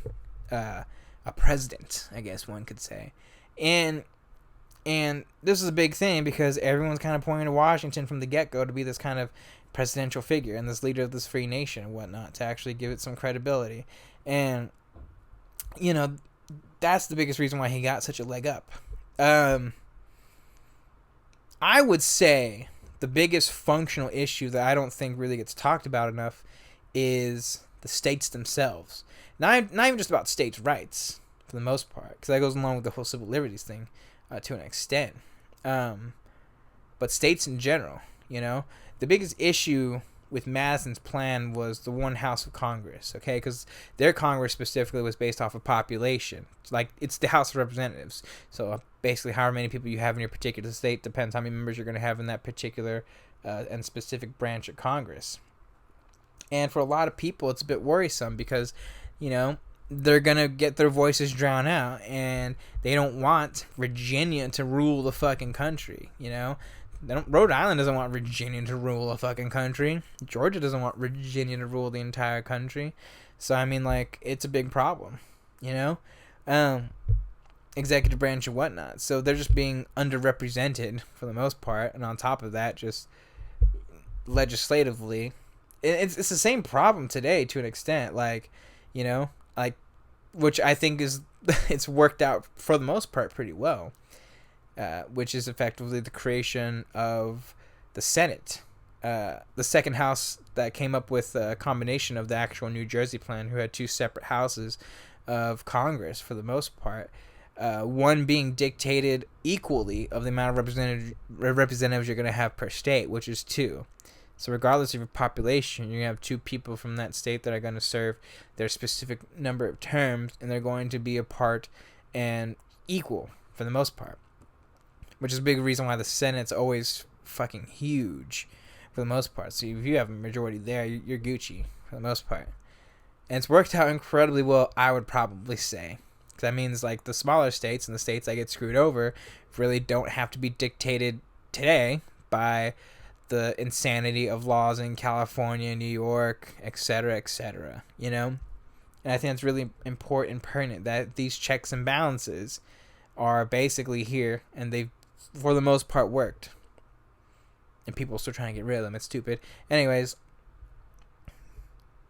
the creation of this extra checks and balances on the function of the federal government that Madison is creating and being argued for by John Jay, Hamilton, I think to an extent Marshall, and Madison himself. Madison speaking for the better part of at least well over 200 times during this 4-month span, over and over and over again, taking notes and trying to figure out all the little nuances and details. So, by the end of this constitutional convention, more or less the delegates vote. They all, for the most part, relatively speaking, agree upon specifics of the Constitution itself. So now they have to vote. All the people in the legislature they basically get their own vote, and they're trying to ratify it. And officially, they functionally pretty much just ratify it. There's no real trick or secret for the most part. See, all of them ratify the Constitution at the very least, that they accept for what that document is. But now all the states have to ratify it within their own state for the most part in order for the actual Constitution to be functionally good and strong. And it's really difficult because a lot of the states and their state legislators, they're not good for it. Even states that you think would be okay for it are not okay for it, especially New York, which is going to be very interesting with what happens next. So they ratify it. They ratify the Constitution, etc., etc. At the very least, the federal legislative individuals do. They create the Constitution. The executive branch, judicial branch, and the legislative branch, for the most part, that all do their own thing. And it wasn't like this in the beginning. In fact, there really wasn't a Supreme Court until George Washington did the whole Judiciary Act thing, and things wouldn't be the way that they are. But for the most part, they've been able to tweak it for the most part, tweak little things in order to create the government that we have today. So just understand this: legislative branch, they create the laws. They create all the legislation. The executive branch enforces all these laws, and the judicial branch, for the most part, interprets all these laws. That's the fundamental function, arguably, of what our Constitution, our government, really is, and how it created. And a lot of people can basically just veto each other for the most part. It's just checks and balances of what's right, even if it is politically motivated for the most part. So once it gets ratified, and all the states are basically just freaking out because they're like, what the hell? Why do we have to do all this stuff? Et cetera, et cetera, et cetera. And in particular, New York is really apprehensive towards the potential for this thing to happen. No one's liking it. There's a lot of anti-federalists in New York, surprisingly, and in Virginia too. There's plenty of them. But what happens? So, New York. Young man Alexander Hamilton, who would basically be the leader of the Federalist Party and the creator of the Federalist Party, one of the single most important historical figures in this country's history. So during the convention, he starts writing. He gets a bunch of ideas, and he starts writing these essays.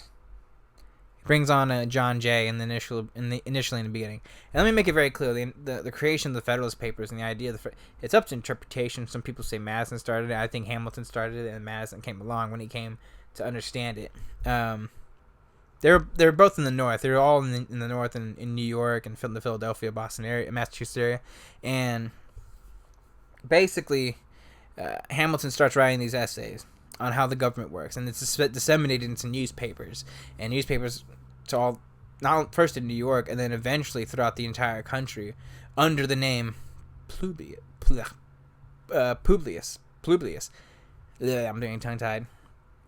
And he writes a couple, and then John Jay writes a couple, and then he would leave and then write one more or something like that. But Madison sees these papers and he's like, damn. This guy's onto something. Who is this motherfucker? And then Hamilton's like, yo, it's me. And Madison and Hamilton are kind of just like, okay, let's do this. So Madison joins in his specific writings of what would effectively be the Federalist Papers.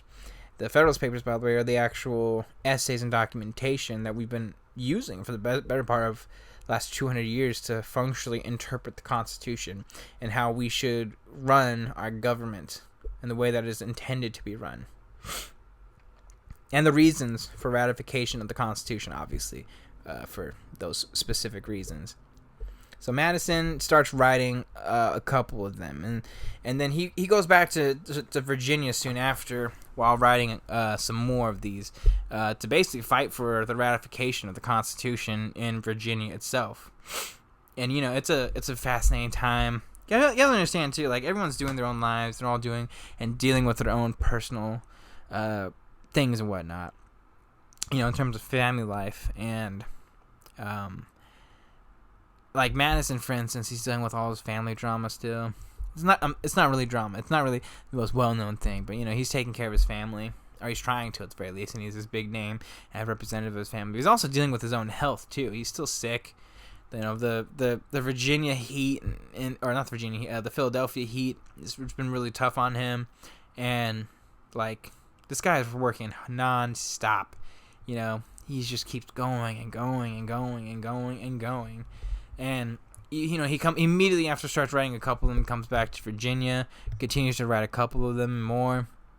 Just want to point out he writes probably some of the most important articles. Article 10 his Federalist number 10 is the interpretation of how the separation of power should function and work. And there's a couple else that he had wrote. Hamilton wrote a lot of them. Hamilton wrote the shit ton, the bulk worth.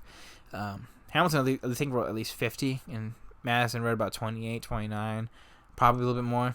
I can't think of how many he actually specifically wrote.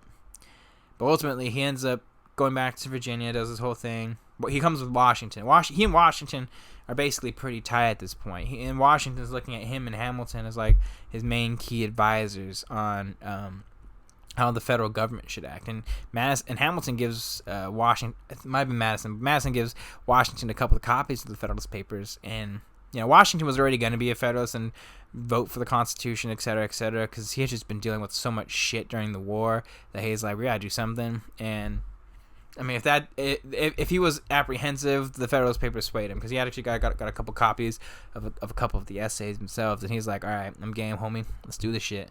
So they go back to Virginia, and the main issue for a lot of these states is to try and ratify the Constitution within their state soon after.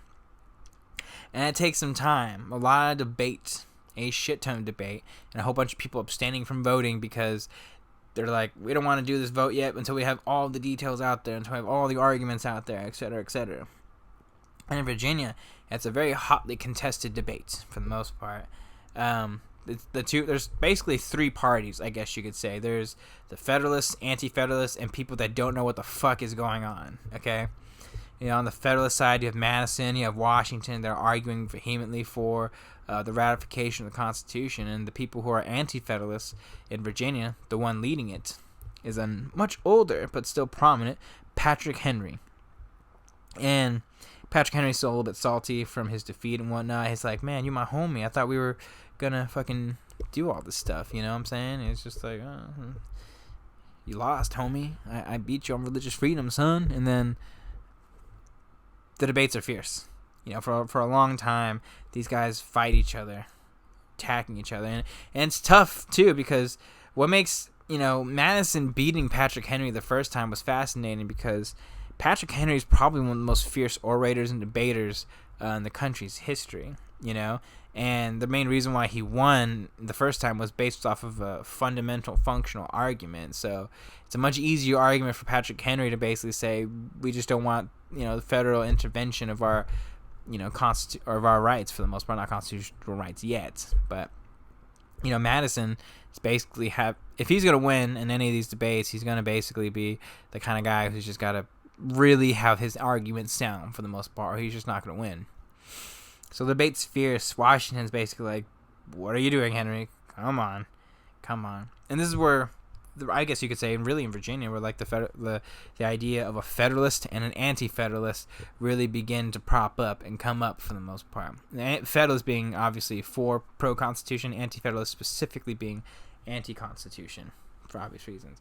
And, people were stuck in their camps for the most part. But then there's a shit ton of people that were really, I don't want to say indecisive, but they wanted to hear all the arguments before they could actually make a conscientious choice and decision. Most notably, one of them is James Monroe, future friend, who literally would vote against it, by the way.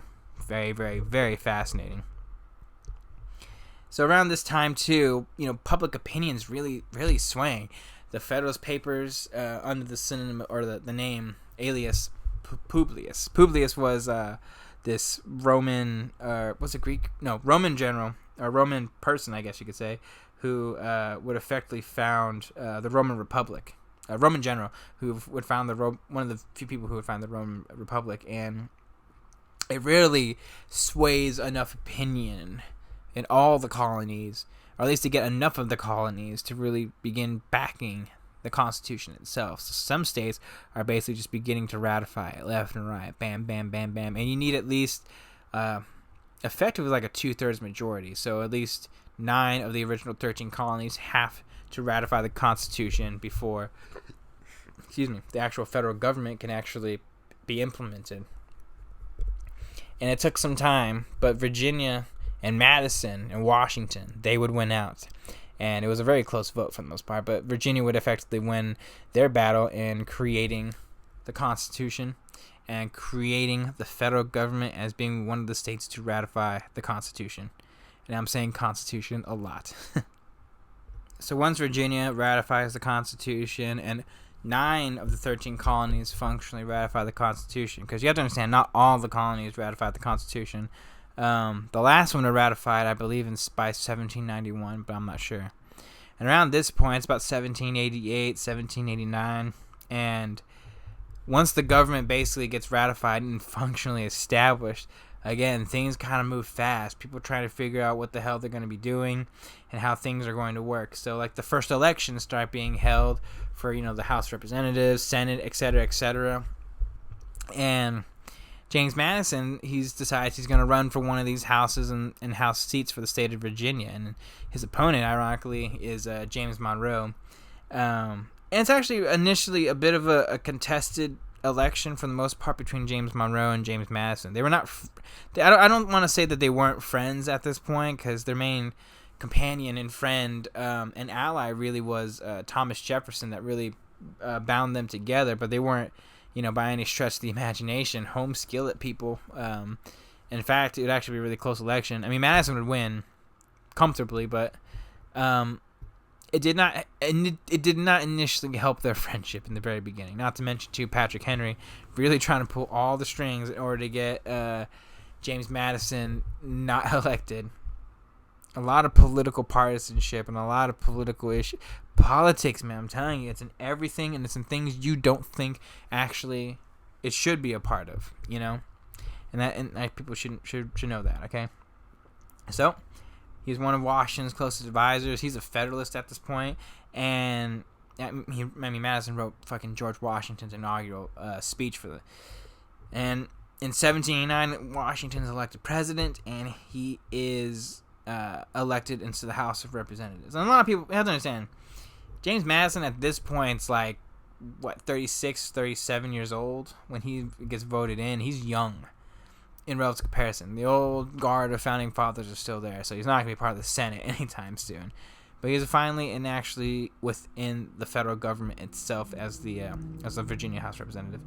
Once he's in, he's a Federalist. He helps Washington and Hamilton for the most part. He's usually on their side in the initial beginnings of basically Washington's presidency. And his close friend Thomas Jefferson comes back, whom he had a really strong correspondence with, and is a big reason why he ended up going to France as the ambassador. He's actually a big reason, I would say, for him taking the Secretary of State ship. He's basically pushing to keep everything together because everyone needed Washington to succeed. And if Washington was going to ask Jefferson to be a Secretary of State, then Madison's going to be like, hey man, we got to do this, okay? We got to do this. Madison would spend the next 8 or so years being a House representative for the Congress. Was it 8 years? 8 years. He would basically serve until Adams's presidency for the most part. What does he do during this time? A lot of things, actually. This is probably one of the most vivacious times of Madison's career, And Madison's a cool person. He's actually a pretty funny guy. A lot of self-deprecating humor at times.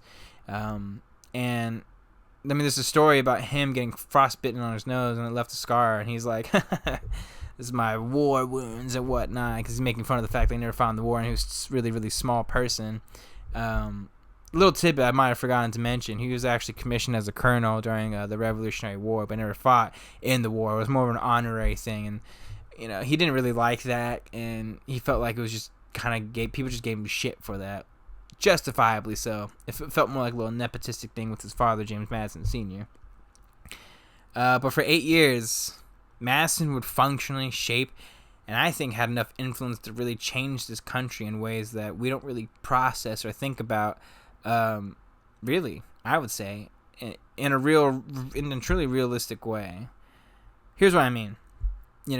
First and foremost, he creates the Bill of Rights. The Bill of Rights were not created along with the Constitution. It was actually a really rigorous process of a whole bunch of different amendments that were specifically in tuned to effectively be the actual functional rights of the citizenry. These unalienable rights that cannot and will not be violated.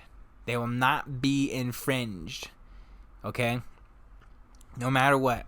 And you have to remember, first off, he's basically writing most of them. He's creating, I think he, along with other people, giving a lot of their input. And they end up coming with a list of 189 amendments to start off with. And they were able to whittle that down to 9 and then eventually 10 because they wanted to ensure that, number 10, I believe, is, any rights that the federal government does not levy go right back to the states, which is very, very, very big and important. Madison didn't even want to do this. He didn't want to actually create the Bill of Rights. It's contested. I think he understood the functionality of creating the Bill of Rights and the necessary need for it in case people don't interpret his Federalist Papers or his work accurately or favorably, And I think the whole reason was just to appease the states that weren't going to be a part of it or wouldn't join until there was an actual ratification of some form of safeguard and other checks and balances that became the Bill of Rights. So he effectively works hard for the next 2 years. That's basically his initial purpose, really, is to create the Bill of Rights in the first 2 years. He would initially vote somewhat Federalist in the very beginning until, the unfortunate reality of partisan politics and what Hamilton and all of them were doing. So the Bill of Rights gets ratified in 1791. And what else does he really functionally do around this specific time? Well, he sees what's happening, and he feels very negative of the direction the country is going. Because by 1790, it's very clear a lot of things are happening that he did not functionally agree with for the most part.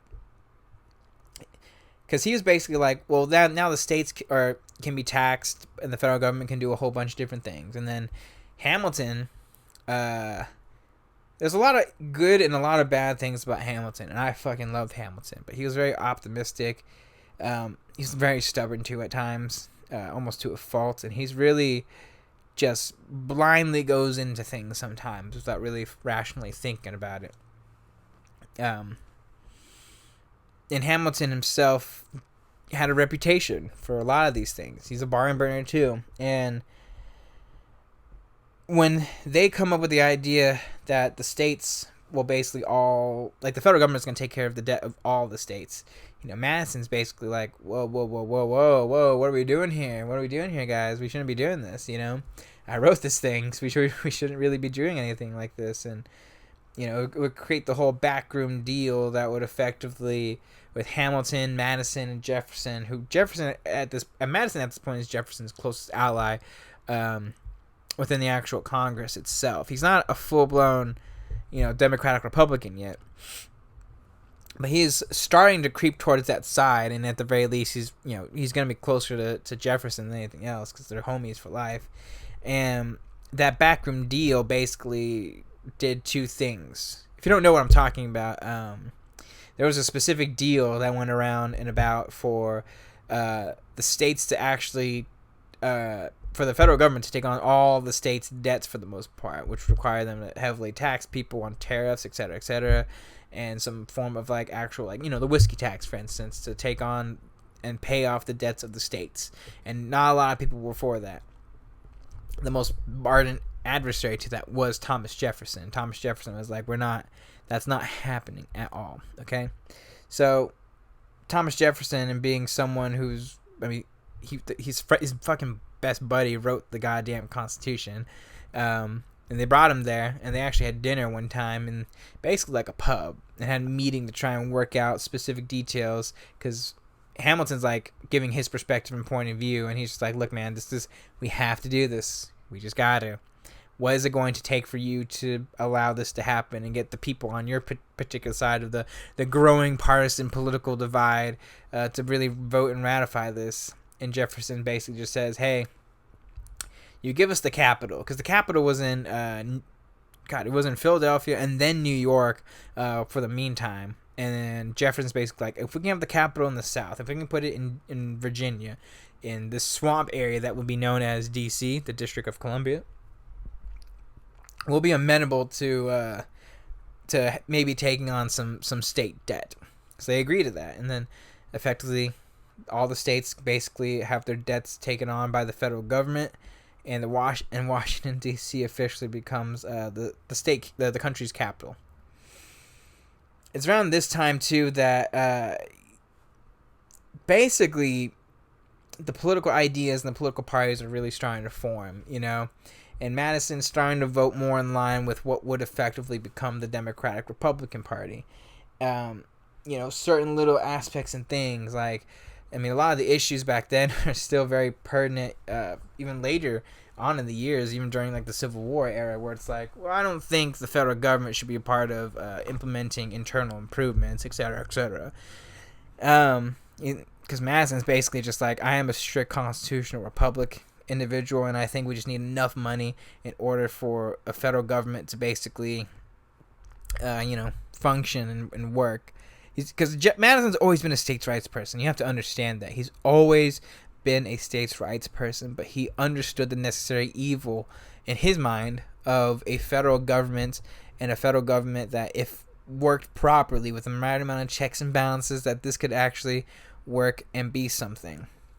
I don't think he saw what was going to happen, say today, for instance, or, and I go in between states' rights and federal government. There's a functional need for both, okay? But I don't think he foresaw what was going to happen in his particular time. I don't think he saw what Washington and Hamilton were going to be doing, because once 1791 hits and Hamilton is fully pushing for what would effectively be the first national bank, that becomes the breaking point for Madison. So Madison and Jefferson can both be attributed for the most part for being the founders of what would effectively become the Democratic Republican Party. And for those of you who don't know what fucking party that is, it's basically the predecessors to the Democratic Party in a lot of ways, shape, and form. Even the modern Democratic Party to an extent. But it's the party of Jefferson. And Madison's basically one of the big individuals who participate in it. And because you have to understand, during this particular time, too, Madison's really popular. He's grown in such incredible ways in terms of just national popularity, state popularity. People are kind of just like, ooh, what's up, Hamilton? Like, some girls are like, what's up, boo? You know what I'm saying? I'm not saying get any girl you wanted. I'm not saying that he's fucking tiny as shit. But you know what? Like, he's gaining a much more positive reputation. Or at the very least, he's more well known in general and in circles. And at the very least, people love and believe in his political and philosophical ideology and what he represents, the hardworking, strong man with some, weak-willed tendencies, really quiet. And, I mean, yeah, for the most part, that's about it. I was going to say feckless, but that's not an appropriate word to say Madison. He was not feckless. That's the wrong word. But at the very same time, very passive in a lot of instances that didn't come from politics for the most part. For the next couple years, really for, I would say a couple years, from like 91 to 94, he's really just adamantly Democratic Republican. I'm basically just going to go fundamentally against everything that Washington and Hamilton represent and what they're trying to do for the most part. And he's really pushing up against them because they're really doing a lot of things. They're trying to do a lot of internal improvements. The National Bank effectively gets created. That Washington's protecting him, and Madison's just like, bro, what the fuck, man, And it's just been really difficult for them to try and reconcile. The divide between him and Washington is really, really steep and severe. And at this point, he and Hamilton just are not on speaking terms because he thinks he's a dangerous individual at this particular point in time. I mean, soon after, basically, he just cuts Washington off, which is one of the things that Madison would functionally regret ultimately in his life is cutting Washington off, and especially the way he did it, because he was never able to really reconcile with him, which is a little bit sad, but it eventually does happen. And around this particular time too, the moment I believe that Madison cuts him off is with the Jay Treaty in 1795. But before that, around this particular time, Madison, he's cool. In Washington or the Philadelphia, New York area, he's a really prominent and well-known figure to a lot of people there. He's going to a bunch of different parties, and then at this point, he's in his 40s, and he's kind of resigned to a life of celibacy and kind of just, I'm a virgin forever, so what's the fucking point, et cetera, et cetera, et cetera. I mean, in fairness, I don't think he thought he was going to live past 20. So for him to reach 40 is something kind of incredible. It's even more ironic because he actually ends up living quite a long time. So Washington, Martha, would have these parties, like presidential balls and whatnot. And they were still trying to figure out, obviously how the federal government and how president's supposed to act for the most part, trying to set precedents. And at one of these parties, Madison sees this really fucking insanely beautiful, and I read some documentation and some descriptions of this beautiful woman as voluptuous, terms that would be the equivalent of thick, and this person was a woman named Dolly. Madison fucking falls head over heels for this woman immediately. Like, he's just like, cartoon eyes, wolf, how kind of bullshit going on there.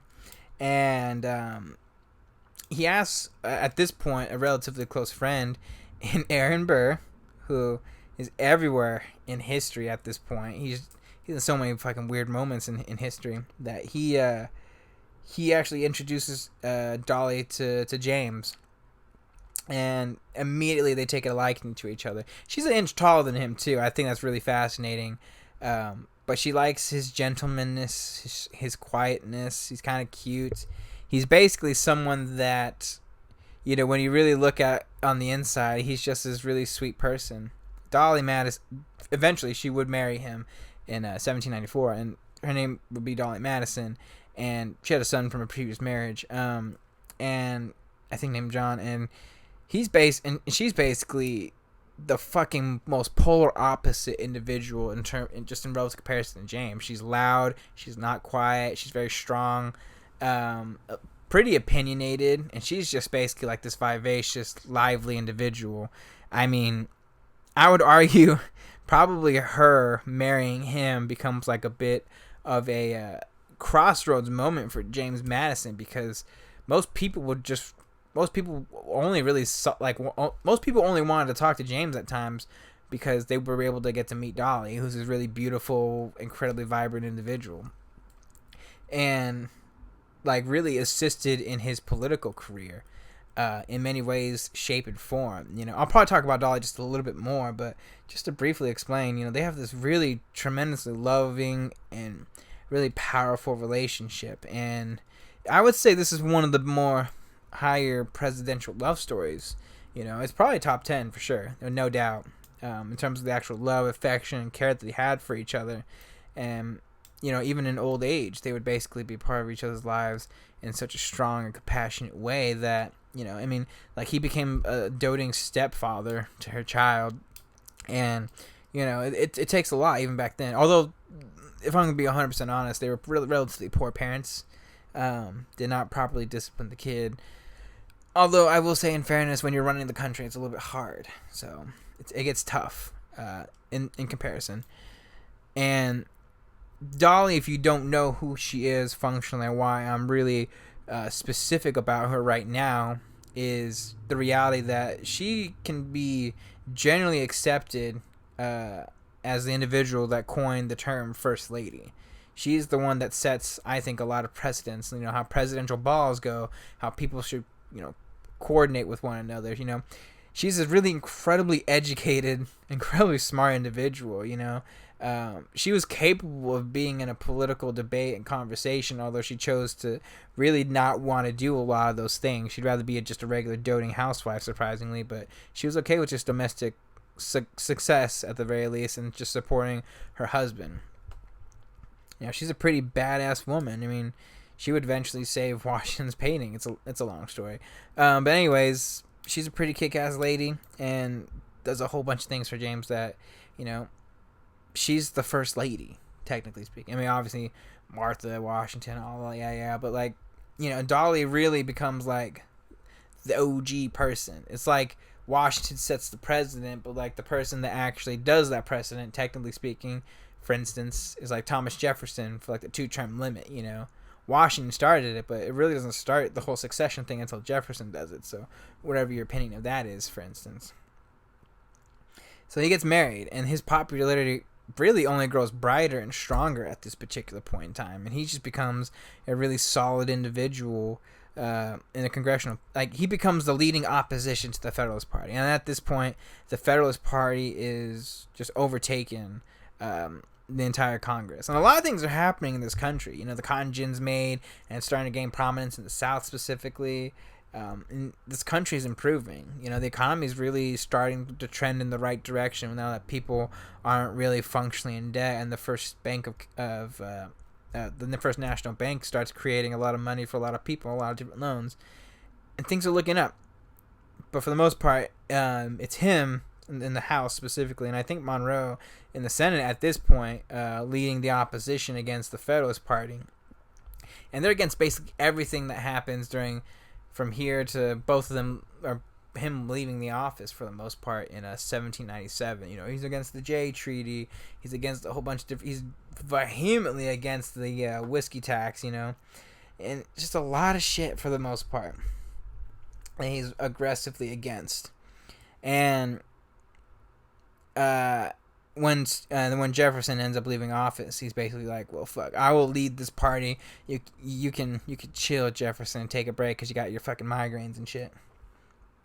So what happens when Adams becomes president? It's a little bit complicated because once Adams becomes president, he spends a little bit of time, for the most part, really going against a lot of the things that Adams really is trying to do. Most notably, like Alien Sedation Acts, you know, which is a really big thing, unfortunately, Matt and Adams' presidency. But eventually, just like Jefferson, just like a lot of people, you know, after a couple years trying to, for the most part, fight Adams, and it's a bit of a losing battle because the Federalists still had a bit of a stranglehold. Because in reality, if the Democratic Republicans had a much higher volume of people in Congress, the Alien Sedation Act would have never passed to begin with, which is unfortunate, but it is what it is.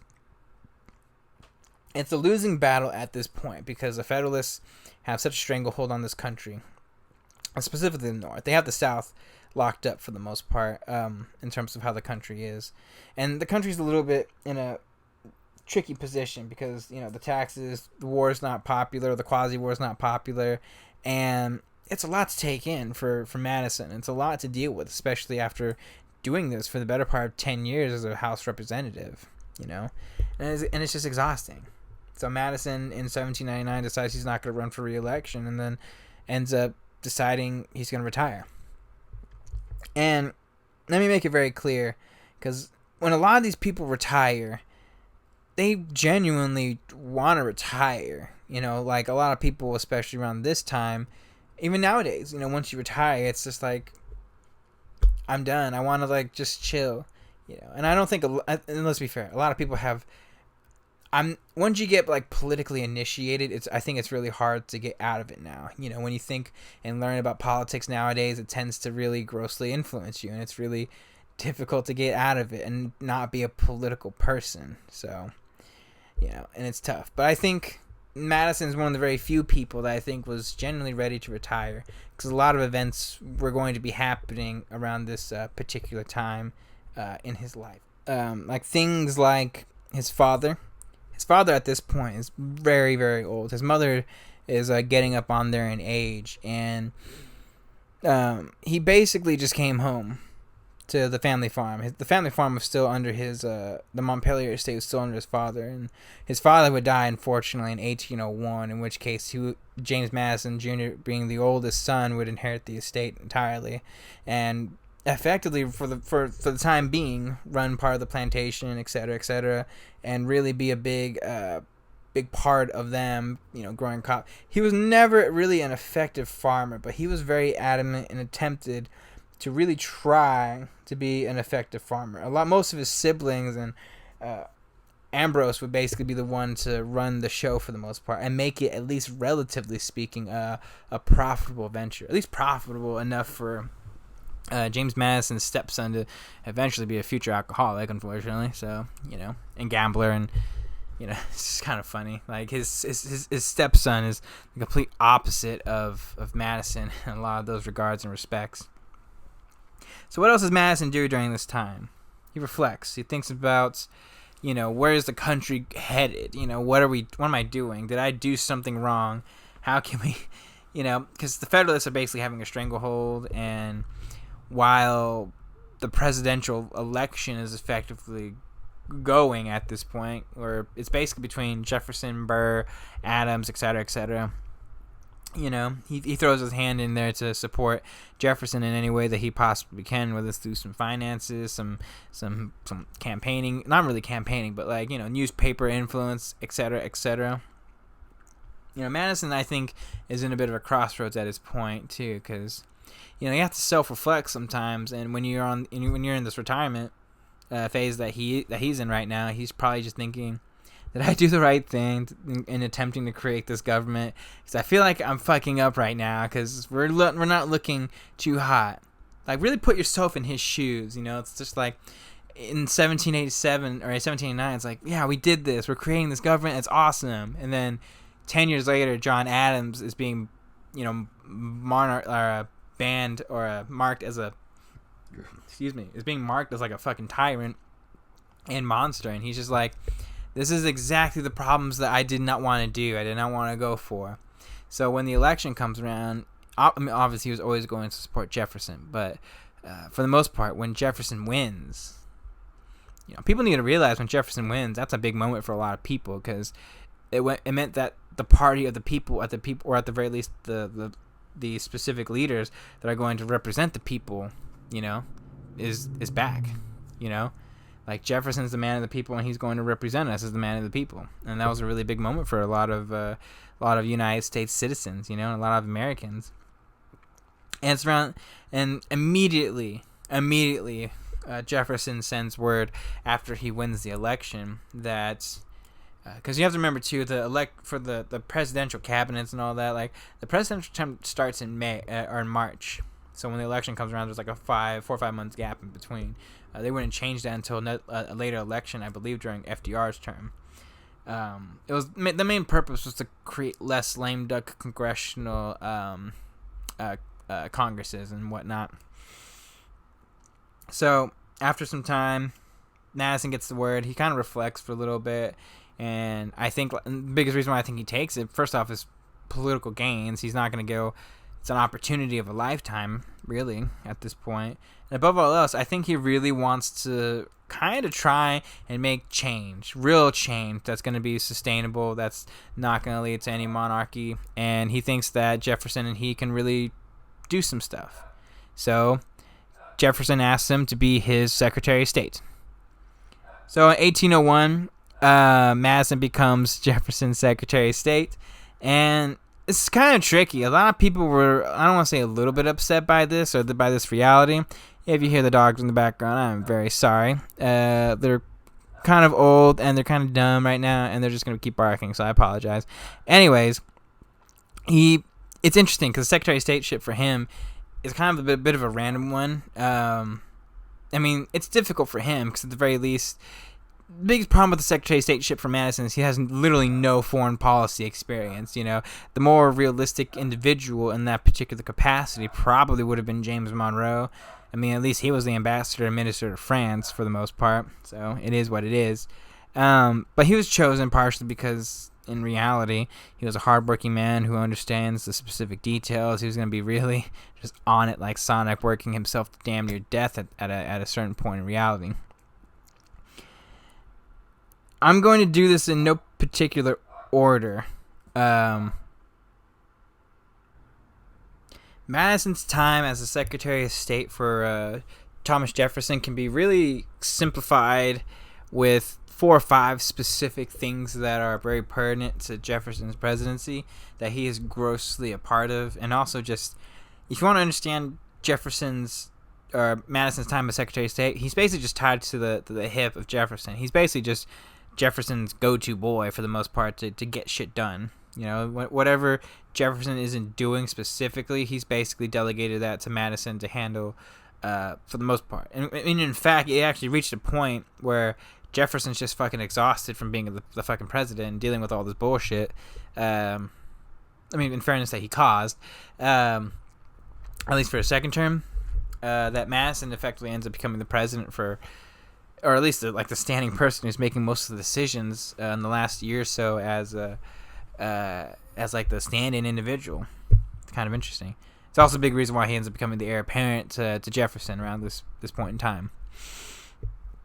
This also starts like this whole succession line of secretaries of state becoming president, because the next 2 after him, Monroe and Quincy Adams, effectively would be future presidents after this. Part of it being this whole Virginia dynasty of presidents, line of succession and whatnot, leading the country, but also just the genuine reality that Secretary of State's a relatively powerful position, and a lot of people want it and want to be a part of it. You don't hear a lot of Secretary of Treasuries being really president for the most part. Secretary of the State is going to really effectively assist you in becoming a really good president, or at the very least, in terms of experience, at the very least. Being a president is really complicated and it's really difficult. It takes a lot of characteristics and takes a lot of things into consideration to actually being a fucking president.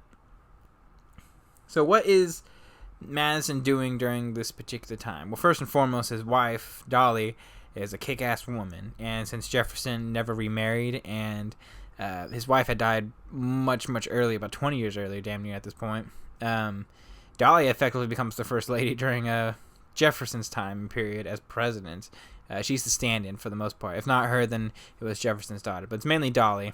They're always together, and Madison and Jefferson. And she'd be like the stand-in. She'd basically be the first lady for 16 years. Like it's kind of insane. I mean, the only other person that was there genuinely longer was Eleanor Roosevelt, but it's a little bit different. Madison's time as Secretary of State can really be boiled down to 4 or 5 things. I'm just repeating myself at this point. He'd basically just push and do a lot of the things that Jefferson wanted to do and just support him for the most part in all aspects that he wanted to do, while also playing, relatively speaking, key roles in the certain most notable things in Madison's time as Secretary of State during his presidency. Obviously, you have the little day-to-day stuff, little stuff that, for the most part, Jefferson was just trying to do in terms of a booming economy in the first term at the very least, because he's stopping taxes. People are much happier for the most part, and things are actually doing pretty good. And while the first bank's kind of just doing their thing, it is what it is for the most part, and people are doing very well. When you lower taxes, you let people do the thing. Oh, go figure that people are much happier, and the economy ends up being pretty good. The first thing, or at least the first notable thing that I would always say, and what most people would say about Jefferson's presidency, is the Louisiana Purchase. Madison has a big part of it. I mean, he's basically just telling Jefferson, we gotta do this, and et cetera, et cetera. He's one of the big individuals that pushed Monroe to go and meet with the French, along with Singleton, who ends up being the real guy to do all the negotiating and the actual deal and treaty itself.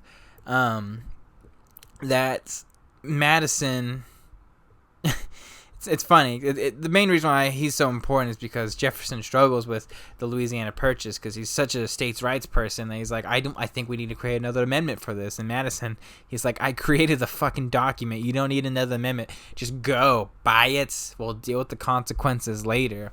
And a lot of people were like, oh, aghast. Oh, and then Madison's like, shut the fuck up. You guys do the exact same thing, And he's like arguing with people left and right about this, which I think is really, valiant in his efforts.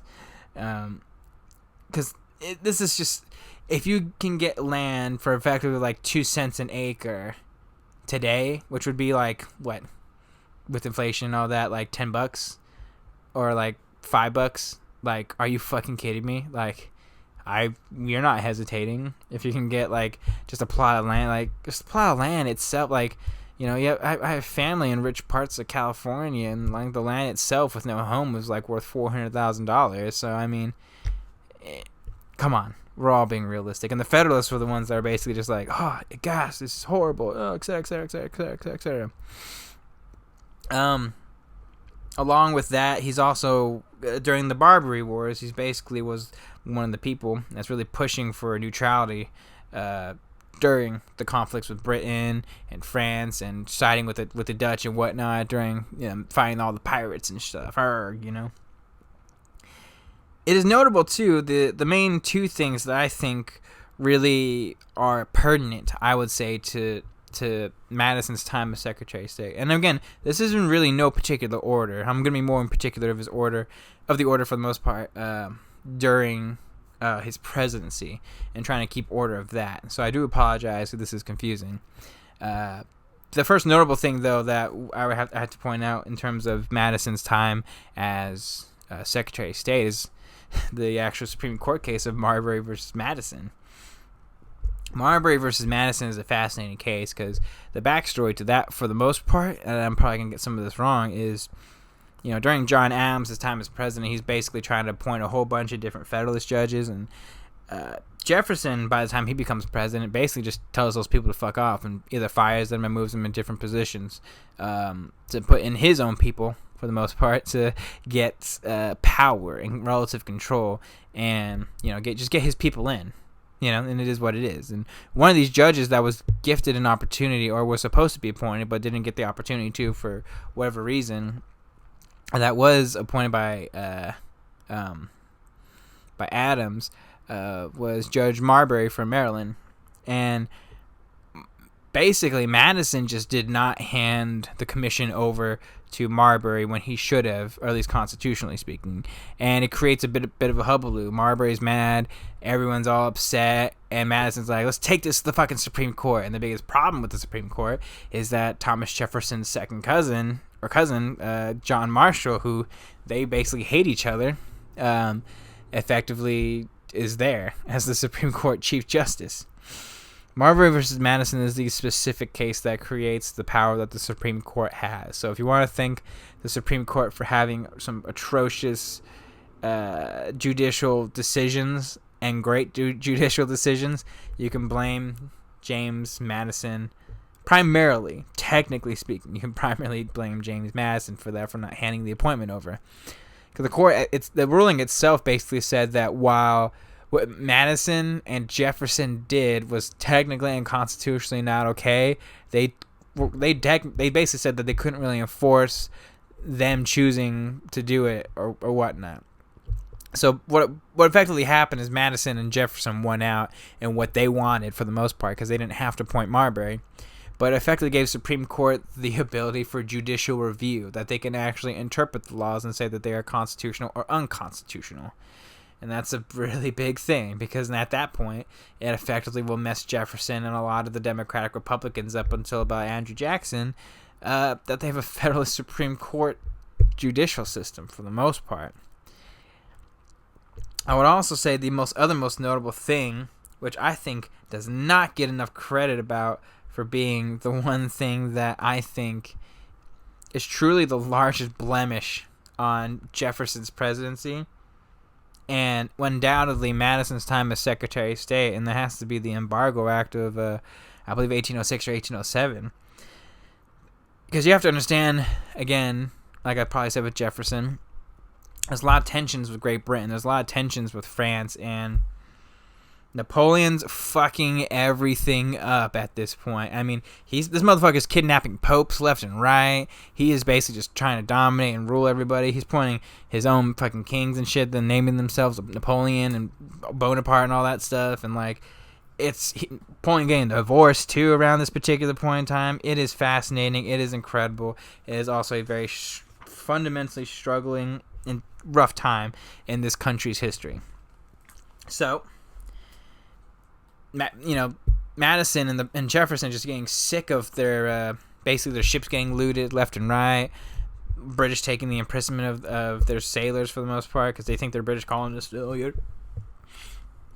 British colonists still, and all that. And they basically decide we're going to hurt them economically, because they think that America, in fairness, it's a really big economic country for the most part. It's not top, I think at that point in the world, I wouldn't call them top 5, but them doing a full-on embargo the way that they were doing was going to have some economic effect. Two problems with it. Because, first off, the Embargo Act itself literally just stops all trade internationally. Just in general. Just stops all trade. Literally stops all trade. I can't say how fucking stupid enough that is. Just stops all trade. And immediately, like, GDP growth and all that, whatever, gross domestic product, like, the economy just gets cut in half within, like, a month. And everyone's losing their fucking minds as people are losing their jobs. Like, nothing's coming in. And Jefferson effectively becomes one of the most unpopular presidents of all time. Sorry, construction going on. And not to mention, too, that although Madison kind of gets away from this, because this would be the only blemish of his notable career, I would say, is this Embargo Act. He doesn't get enough blame for being the person that's basically like saying, well, we gotta do this. I mean, he's the Secretary of State. He's got to have more say, and to tell Jefferson, hey, we probably shouldn't do this. And you can argue it's probably his idea, unfortunately. So it's a little extreme. They would eventually, renege on it, and Madison would eventually get rid of it entirely for the most part. But it's a really problematic issue, because everyone loses, and it's one of those things that I felt like was a very short-sighted, frustrating decision. And I think, they kind of overestimated themselves and kind of overextended themselves in those standards. I mean, it's tough because you don't know what to do. You don't have any functional military strength, because you're not trying to create a military again, because Adams tried to create a military and everyone lost their fucking minds for a quick second, and now there's tensions rising and you're kind of just like, shit, what are we doing here? Okay, it's tough. So the only thing you could do is just do economic problems and economic blockades and whatnot, but it is what it is. So Madison effectively at this time is in a very particularly interesting point. And what I mean by interesting point is that Jefferson, he's going to make it clear. He's going to start setting this precedent. After 2 terms, he's going to leave. So now Madison has the door fucking wide open to become the president. It's very clear that he's the actual heir apparent to the actual presidency. And I don't know if he actually wanted to be president. I mean, a lot of things he would say, a lot of things that people have said that he wanted to be president, etc., etc. It's just really tough because, it's a lot of shit that he's going to have to deal with, and he got a first-hand seat of what it meant to actually be president, and he's not a naive person. Don't be wrong, he ultimately would, love it, accept it, and basically everyone's just kind of like pushing for him to be, the next president of the United States, despite all that shit happening for the most part, with the Embargo Act, a lot of the problems, and they really needed someone to back behind him, the Democratic Republican Party for the most part, because there's really no one else, I would say prominently, maybe Clinton, but, I don't think people wanted Clinton to do it, George Clinton, I believe, or one of the Clintons, I forgot who it was back then, and, this is a very particular time, because the Federalists were kind of dying at this point.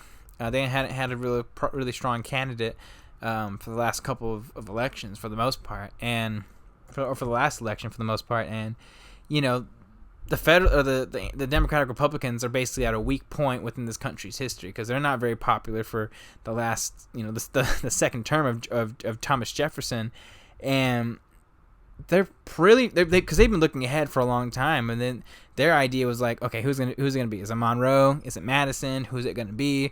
We're trying to figure shit out. Clinton, and ultimately at one point they do effectively decide to choose James Madison. Short, small, hypochondriac, James Madison. So Madison is effectively the Democratic Republican candidate. There's a whole bunch of people fighting for it. George Clinton effectively would run the election. He would be his vice president later on, obviously. I believe his first vice president. He kind of be salty during the entire time. Thomas Jefferson is basically like, I'm not going to do it, and I endorse my buddy James Madison. And most of the people in the Democratic Republican Party, it wasn't unanimous. You have to understand that. Madison was, I think, 56, 55, 57 years old, in his mid-50s at this point. And there was a lot of contention, a lot of different states had different ideas of who was going to basically be the next president. And you have to understand, there's been 3 presidents, 2 of them have been Virginians, and one of them was from Massachusetts. So a lot of people from other states wanted an opportunity. Clinton was from New York, and he wanted a chance to really show off his stuff, and they wanted a representative from there, and have northern interests specifically. And, he had a lot of opposition for the most part. And Madison, in the election of 1808, it's a very interesting election. It's one of the more, I would say, I don't want to say boring. Boring's not the right way to fundamentally explain it. But for the most part, like sectional lines, I guess you could say, it was very clear. There wasn't anything specific about this election that made it very, very... How do I explain this election? It's really hard. So let me explain it this way. It's between Charles Pinckney and Rufus King as the vice presidential candidate, as the Federalist Party candidates, and they are basically just going to town on political propaganda to get Madison not elected during this entire time to be president for the most part. They're basically doing newspaper articles like, the embargo is sickness and it weakens us, and people are blaming Madison for everything, and they're trying to pin everything on Madison for the Embargo Act, for instance, because this is really big fucking issue, and a lot of people are really mad. And basically a lot of people are just trying to pin it on him, and they're trying to pin it on Jefferson. So Jefferson's not happy because he's just like, why am I being blamed for shit? I'm retired. Why y'all gotta blame me? Even though Jefferson was still a really popular president afterwards, despite what's happening.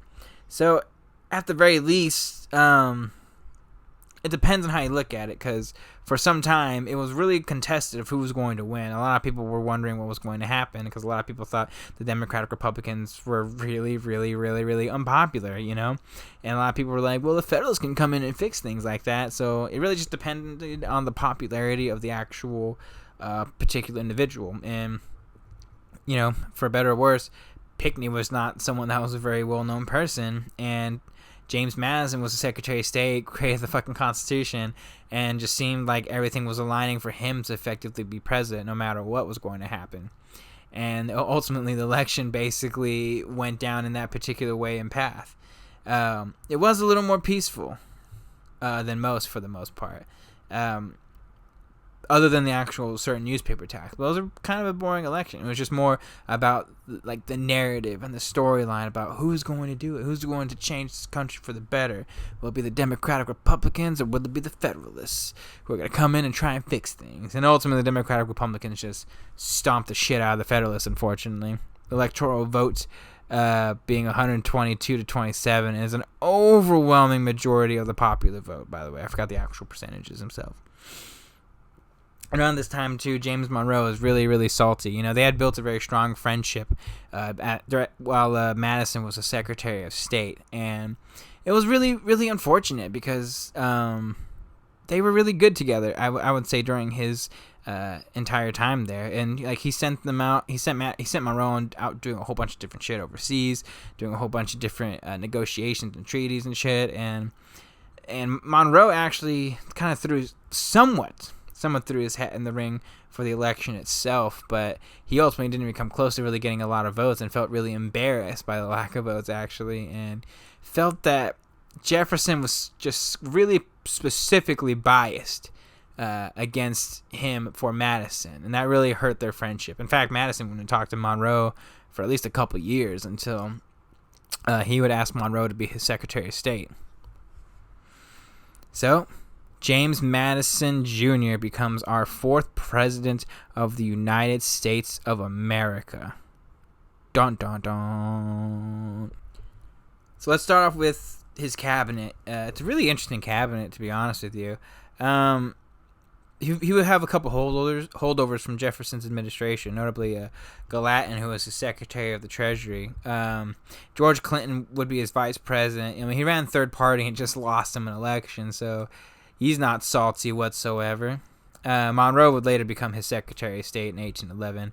And also, notably, I want to add, I'm going to get to why that's important, especially for Monroe's presidency, is he's the only person who actually served two cabinet seats for the most part. He was Secretary of State and Secretary of War, and duly held those positions during the War of 1812 itself.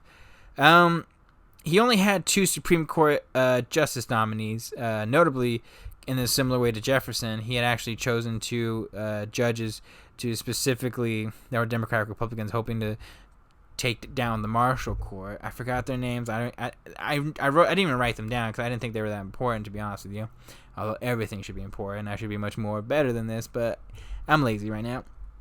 Anyways, they failed in their specific regard, and Marshall would basically turn both those judges into Federalists, because John Marshall's a very fascinating human being. I would like to point this out, too, that both of his vice presidents, because he would have 2, Clinton and Eldridge Gerry, who, by the way, if that sounds familiar, it's because he is known for, he is specifically known for gerrymandering. Little tidbit. Okay, anyways, both of them would die. Clinton would die at the end of Madison's first term, and then Gerry would die basically at the very beginning of Madison's second term for the most part. So, let's start off with the country, the America, before we get into everything. Economically, we are in a bit of a tizzy. We're still recovering from the effects of the Embargo Act. We're trying to open shit up for the most part. And, things are in a very tricky spot, I guess you could say. we're a bit stagnant, I guess. I guess I'm trying to say economically. We're trying to open stuff up, but trade is really becoming a fucking problem. Because we can't trade with anyone because basically everyone's fighting with one another in fucking Europe because of fucking Napoleon. That short French bastard. Politically speaking, Federalists are kind of just going downhill. They've been going downhill for a little bit. Although they would receive a bit of a resurgence in the next couple years, which I will kind of get into for the most part, because I think that's a little bit of a interesting and fascinating detail. But let me start off with this. The tensions with Britain, they're very real tensions, okay? Things are happening. They've been happening from basically at the very tail end of Jefferson's presidency for the most part. All the attacks from British ships and whatnot. And let me make it very clear. Britain never left America. Okay, they've been there the entire time after the end of the Revolutionary War. We've actually been having treaties with them. We're trying to figure stuff out in terms of land and whatnot. And we would be doing this for the next 40 years after the War of 1812 itself, notably with the Oregon Territory. It's very interesting and very fascinating because, people don't understand why the War of 1812 happened and why it was a necessary thing, why people think it's the second. Because some people are like, it's not the second War of Independence. And I'm like, it kind of is because they never left. And in many ways, I would argue that they were there hoping to really just retake the lands and reclaim America as their colonial power. And most notably because they were the ones really pushing a lot of the native tribes and Indians to really fight American settlers and colonists, notably in the Northwestern Territory. I mean, it's the reason why William Henry Harrison becomes such a famous fucking person is because of his battles with Tecumseh and all those fucking people, etc., etc., etc. This happens in 1809. This happens really early on, well before the war even happens. And it's these tensions that just keep rising and rising and rising and rising until the War of 1812 effectively ends up happening. So, understand that America right now is in a very tricky spot. People are divided. There's some people that are starting the cause of war, and a lot of these people would end up being called war hawks. If you don't know what the war hawks were, it was a bunch of young upstart congressmen of this new generation of post-Revolutionary War congressional leaders, like Henry Clay, for instance, who were basically we gotta go to war with Britain. We just gotta fucking do it, and let's just go for it. And then there's other people who don't want to go to war. And it was a little bit divided because the country was not unified at this particular point in time. We were not the United States. We were just 13 colonies. Well, at this point, you're about 20 states probably at this point. I forgot how many states were actually admitted at this point. It's just states that are kind of held together a little bit loosely, but no one from Virginia is going to basically have anything in common with anyone from New York. That's just the way it was and how it was for the most part. No one's united. We are not a country. We are not unified, and we will not be unified until after this war, which is why this war is very, very, very, very, very important. So, I'm going to go from basically year to year in this new format, so I kind of hope that you guys enjoy as I try to really keep things in line for the most part in terms of what actually happens. So, let's get started on James Madison's overall presidency in a relative timeline. So, Madison finally gets inaugurated on March 4th, 1809. So, what is happening around this particular point? So, Tecumseh and his brother, the prophet Tenskwata, I can't pronounce his name. It's a lot of letters. And basically, I guess you could say the confederacy of the Indian tribes in the Northwest Territory, they're really starting to encroach on American settlers in the Northwest. It's a real fucking problem there. And that's what makes, again, William Henry Harrison a very popular figure over there during that particular time, although his story is really fucking just all over the place and really interesting. Congress effectively ends up creating the Illinois Territory from the Indiana Territory, which is really important because the Indiana Territory and Illinois Territory, once they separate that, Indiana effectively becomes or will become its own state, and then Illinois becomes all the territories from Michigan and all them. I might be getting it very confused right now, but basically it's starting to start, all those territories are on the path for statehood, which is really important. Most of those territories coming from the Louisiana Purchase and whatnot.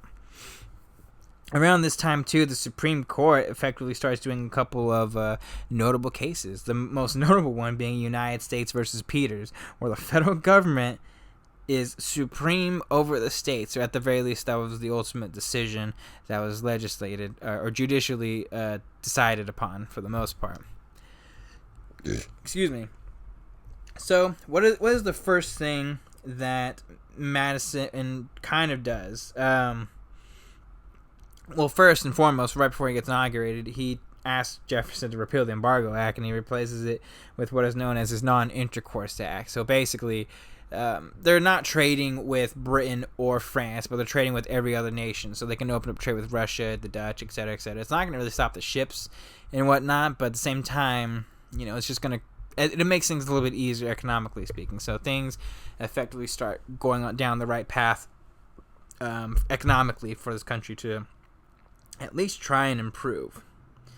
Immediately after, James Madison starts sending a couple of envoys, for the most part, with Britain, specifically Britain, because they're the ones imprisoning us and doing the lion's share of the attacks for the most part. And it's known as Madison issues this potential agreement called the Erskine Agreement. It's basically saying, hey guys, if you basically just stop doing the shit you're doing, we will revoke this Embargo Act and we'll just go back to trading. But you guys gotta stop doing this, okay? And Madison's like, okay, I think we have a deal, because the British ambassador's like, okay, yes sir, we will properly do this for you.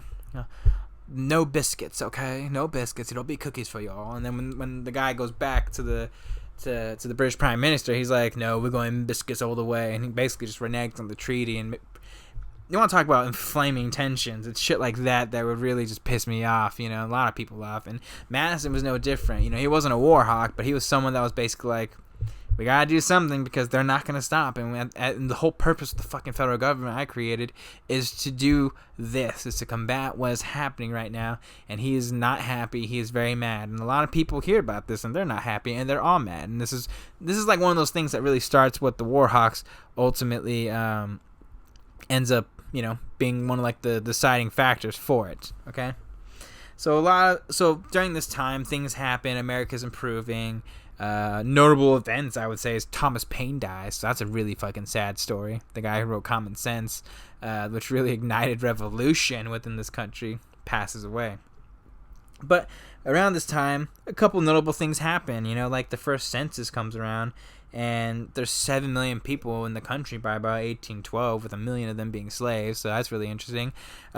Tensions are starting to happen more so, because tensions don't stop. Indians keep attacking, and now there's tensions in the south, mainly with Spain and West Florida, because that particular area is really contested. It's always been contested because Spain and France have this. Well, Spain at this point, I believe, was a colony or under the control of France. So when they agreed to the whole Louisiana territory, America thought that they had Florida and that Spanish territory, or at least West Florida, and Florida's like, no, we got our own thing. And it's really political because America doesn't want to attack France and claim that land as their own, because then they're going to be an imperial power, and they're like, no, we're just taking back our land, but that's not how everyone else is going to see it, and vice versa. So it's really just like a game of weird chicken for the most part, I guess, in some way, shape, and form. And Madison's just preparing, in a lot of ways you can say Madison's really preparing for the war, because he ends up authorizing a bunch of different acts, calls for the country to have at least 100,000 militiamen in every single state or whatever to be prepared just in case of the call of war. And he really attempts to try and pass legislation in order to get soldiers implemented with the actual military itself, have a standing army of volunteers and regulars. You have to understand, Madison as a president is a really fascinating president, because he is doing everything he humanly can to not be like Jefferson or Adams or whatnot. He's the one president that literally goes through the legislature, through Congress, through every single aspect, through all the checks and balances, and does so in a way that it's both admirable and fucking irritatingly frustrating at the very same time, because he doesn't get as many things done. And at one point, when escalations are rising to a point where war is an inevitability, you gotta do something about it. And it's things like this that I admire Madison, and I also am frustrated with Madison, because if someone's gonna break down my door and they're trying to kill me, I don't want to have to call the police. I'd rather just go get the gun myself and then just protect myself. You know what I'm saying? It's kind of in that mindset of what I'm looking at it for the most part. And it's difficult too, because it's not like someone's breaking down your door, broke down. It's someone trying to break down your door, so you're trying to decide, do you have enough time?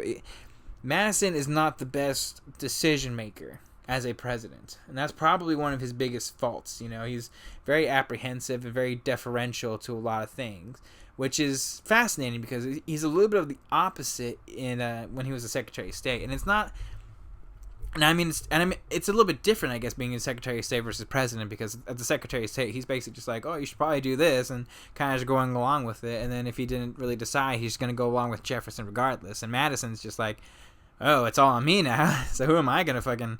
I mean, this is a big reason why he brought Monroe on, mainly because he's going to be the closest advisor to him. And it was a really big moment when he was actually able to get Monroe to be his Secretary of State. So, what else happens around this time? Because by the time the West Florida tensions occur, it's the beginning of 1810, and 1810, some things happen. John Marshall does the Fletcher versus Peck case, finding attempts to rectify the Yazoo land fraud scheme and a violation of contract rights. And that, in a lot of ways, is the functional reason why, when Madison gets his opportunity to appoint Supreme Court justices, he effectively tries to make it Democratic-Republican nominees instead. And that case in particular is a really fascinating one, because it really just goes against what Madison is. Madison during this time is trying to do a couple things. One, he's trying to build a military. He's trying to figure out, can we do a declaration of war, while also trying to, at the very least, pass some non-intercourse agreements with France for the most part. He wants France, for the most part, to just stop doing shit. And it's known as Macon's Bill Number 2. It's to replace the whole Non-Intercourse Act that Jefferson signed in the office. And this basically allowed American ships to carry French or English goods while barring, the belligerent powers from the American ports. So basically saying that, look, man, we can trade with you. You can't come to us, but you know what? If you really want our goods and services, stop doing the shit you're doing, okay? And they, for the most part, kind of agree to it. It's kind of like a weird, like, okay, I'll sign it, but then I'm not actually going to appease it. I'm just going to do this so we can get some of your stuff, and then just keep doing the same shit we're going to keep doing, and you're just going to have to deal with it for the most part. And it's really difficult, too. And immediately soon after, in later 1810, it's known as a Cador letter that notifies the American minister in France that the decrees of Berlin, Milan will be repealed. And they effectively, at this point, Britain revokes its orders in council, and effectively the United States is basically Britain's like, okay, if you guys are going to have to do what we're going to do for the most part, okay? And if you don't, we will restrict trade from you, okay? And America's kind of like, what the fuck? What are we doing here, people? And again, increased tensions at this particular point for the most part within this country with Britain, because they're basically just stoking the native fires both in the South and specifically the Northwest Territory with Tecumseh. It's a very, very, very tricky time in this country's history. So the latter part of 1810 is really occupied by West Florida and all that bullshit that's happening. To put it plainly, Spain's like, okay, fuck you guys. And Madison's like, can we just clarify all this shit? I don't have to invade you guys. And they're not answering their phones for the most part. So Madison basically is just like, fuck it. I don't care. Go and invade. Just go occupy the territory. And it pisses off a lot of Federalists who say it's all non-constitutional, etc., etc., etc., yada, yada, yada. But tensions are rising there. That will eventually lead to, the Second Seminole Wars and all that. And it's a big problem. I would say the latter part of 1810 and the beginning part of 1811 is really just dominated specifically by trade, as both America, all these people, they're trying to figure out what the fuck they're going to be doing, because, like, everyone wants to trade, everyone wants to figure shit out, and America, Britain, and France are kind of, like, stuck in this weird part for the most part. So France basically says, we'll stop attacking you guys, we'll give you our word, fingers crossed, but for the most part, we'll give you our word, and that pisses off Britain so fucking much that they're basically just like, you want to go to war? We'll fucking go to war, y'all, you know? And they basically start this whole non-intercourse thing again with Britain, and they basically just say, fuck you guys. Meanwhile, soon after, France is like, we totally didn't promise that we're going to stop seizing ships and shit, and French just basically keep attacking and taking American ships, which is not really good. And after that, for the most part, a lot of things happen. Within the next year and a half, a lot of events will happen and transpire that effectively make war inevitable. First and foremost, the Bank of the United States, the actual charter, stops. It effectively closes. They chose not to recharter the national bank. So the effect of the economy, it makes it a little bit difficult. Most people would then have to just go to state banks, and they really couldn't produce a lot of their money. So all the money that we had in our treasury, et cetera, is really all the money that we have in our treasury. It's a really complicated economic system, and I don't fully fucking understand it. But for the most part, the economy really struggles for some time. At least until the Second National Bank really opens up, and so it's a bit of a tricky time. And Madison, for the most part, it's unfortunate because his entire presidency is just dominated by the interactions with Britain, with war for the most part, and it's really, really difficult. So, I mean, the tensions just keep getting worse and worse and worse. So, after dismissing his Secretary of State, Robert Smith, he asked James Monroe in a letter, hey, bruh, can you help me out? Can you be my Secretary of State? And Monroe's like, look, man, I want to retire, but if you really need me in the betterment of my country, I will fucking do it. I will be your Secretary of State. So he ends up becoming the Secretary of State, and a lot of people are kind of like, oh, really? You're going to choose me as Don't tell me he's going to be the next president. And it's still a bit of a difficult time, obviously, but tensions continue to rise, unfortunately. Attitudes towards Britain just keep getting much more warlike, and the Federalists basically are capitalizing in a lot of senses in at least the idea of anti-war. So this is basically like the anti-war parties, the Federalists and Democratic Republicans. They basically take sides on war versus not war, and it's actually a bit of a contentious point in time, and Congress would not allow war, although they would basically be alluding to that for the most part. And they basically, a lot of stuff is happening. A lot of political shit is happening too.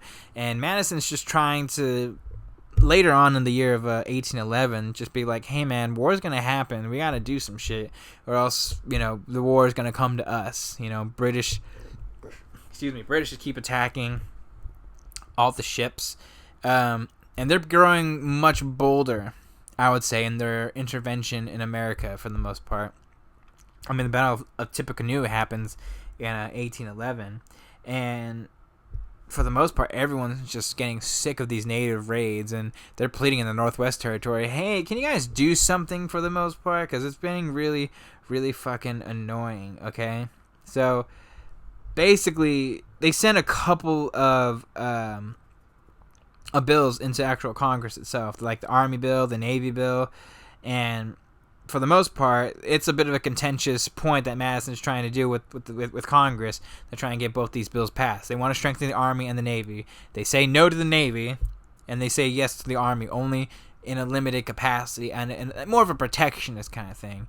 I mean, it's unfortunate. So they basically just say, hey, you can increase the Army of 10,000 to 25,000, and that's literally it. So once that happens, Madison's like, fuck it.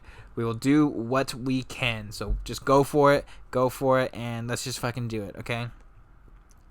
So anyways, 1812. A lot of stuff happens. Governor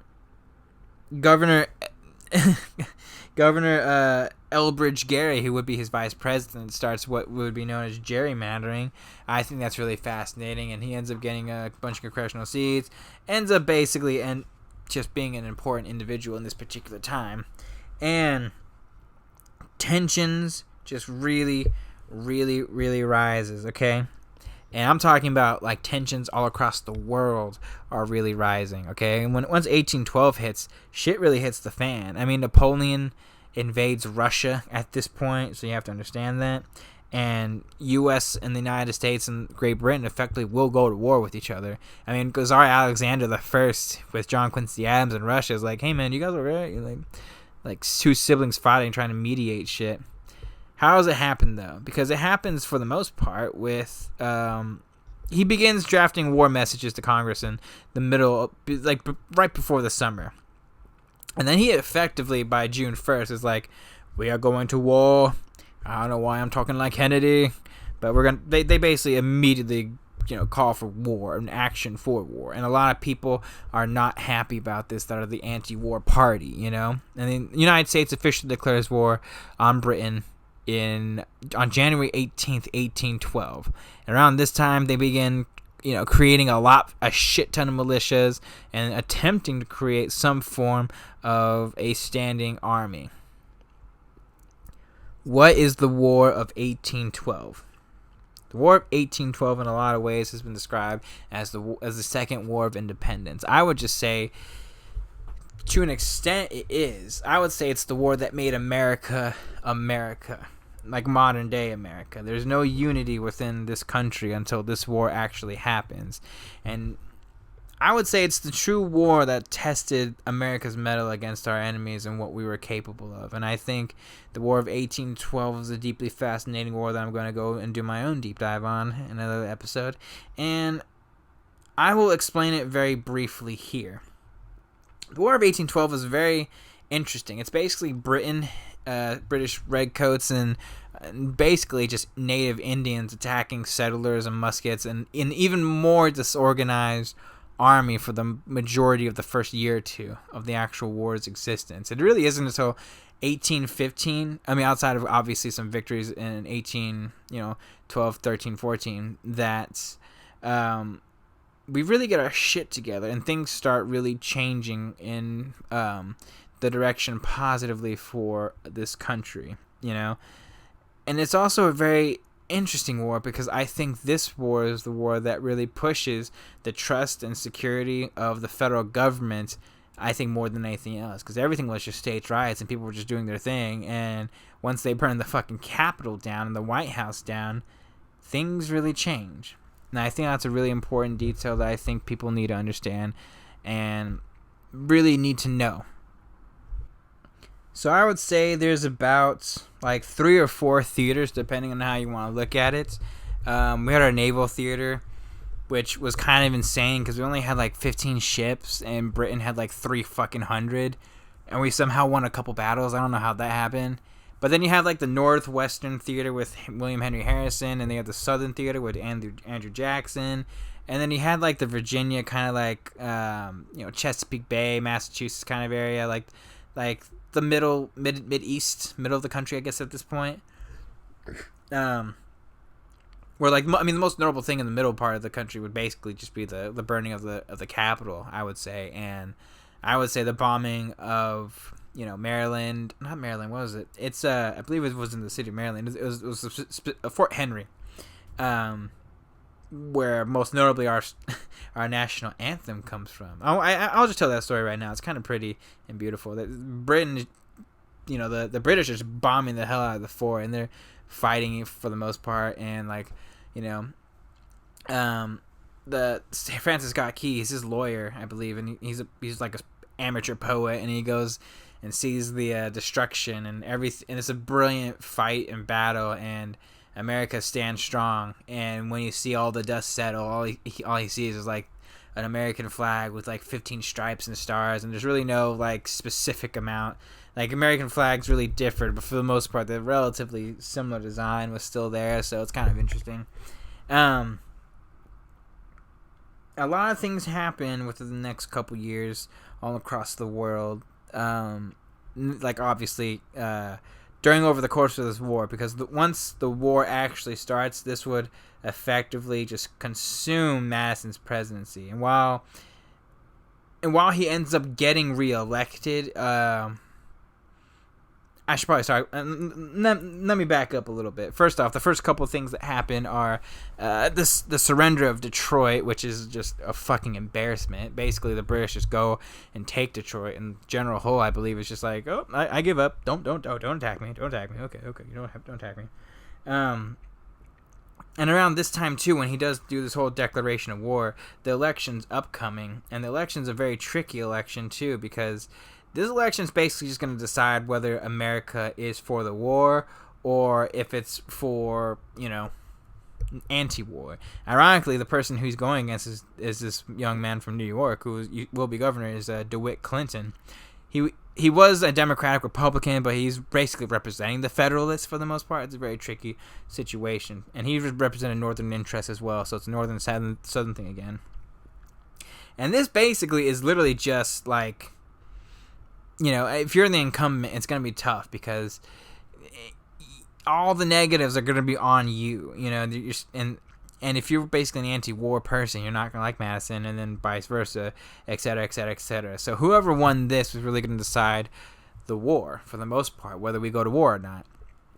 And Madison, thankfully, would win out. But this would be notably the most contested election from, I guess, at least until 1828. Between Jefferson and John Quincy Adams, this would be the closest. Madison would win the electoral vote 128 to 89, but far more of a closer popular vote within the margins of 1 to 2%.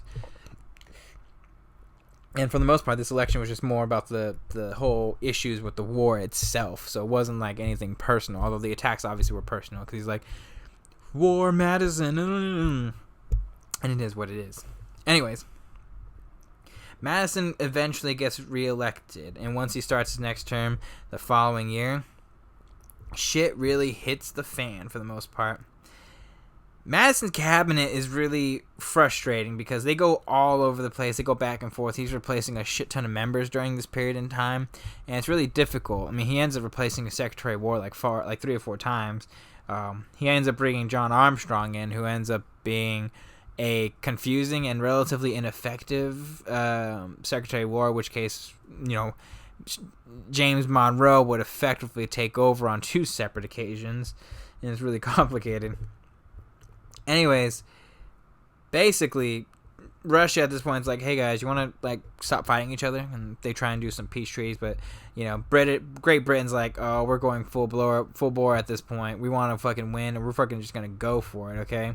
So the actual battles that are occurring right now, Battle of the Thames in the Northwest Territory, with William Henry Harrison, where notably Tecumseh would die. There's a whole bunch of different battles. The Battle of Put-in Bay, where a bunch of warships would basically end up fighting each other, and Madison as the president's basically not really able to do a whole lot other than just try and manage the situation that's going on. Our economy's not doing too well, and it's only made a little bit more frustrated with a complete and total embargo on all British goods, on all British colonies, etc., etc. We're basically just stopped trade entirely of Great Britain whatsoever. And things are getting really, really tricky. We don't have a lot of money. We can't really be paying people. We can't keep taxing people. If we don't have money to bring in, then we just don't have anything. And that was the purpose of the National Bank too, was just so we can create line of credit, so that we can basically just, okay, we can pay for shit now, and we can. So Madison's basically like, technically speaking, James Monroe, who's eventually going to be the Secretary of War, and I believe he, at this particular point in time, he is in 1813, 1814 for a very brief period of time, is like, dude, you gotta do something. We gotta establish a national bank. Come on, we push through, homie. We gotta pay for stuff. So Madison really pushes for it, and he really pushes for the national bank to create to fund this war. I would like to point out too, if you don't know who he is, but Simón Bolívar becomes the dictator of Venezuela around this particular time too. I just want to point that out because I think it's kind of fascinating that all these events are all concurrently happening. around one another. I mean, Mexico would literally declare its independence from Spain and then begin the whole issues of their own independence, and then Texas annexation and all that. It's all happening around this particular point in time. So basically, the war is very up and down. You know, we've had some victories and we've had some losses, and it's only made much more difficult because once Napoleon effectively starts losing, because at this point around 1814, 1815, Napoleon's just going to keep losing. He's going to keep losing, and effectively Napoleon, I think by the middle of 1814, Napoleon ends up basically just losing to the British, and Great Britain just sends fucking all their soldiers into America at this point. And when they send all their soldiers to America, we are not functionally ready. Yeah, Napoleon, his empire collapses in March, and then his final battles would be later that summer.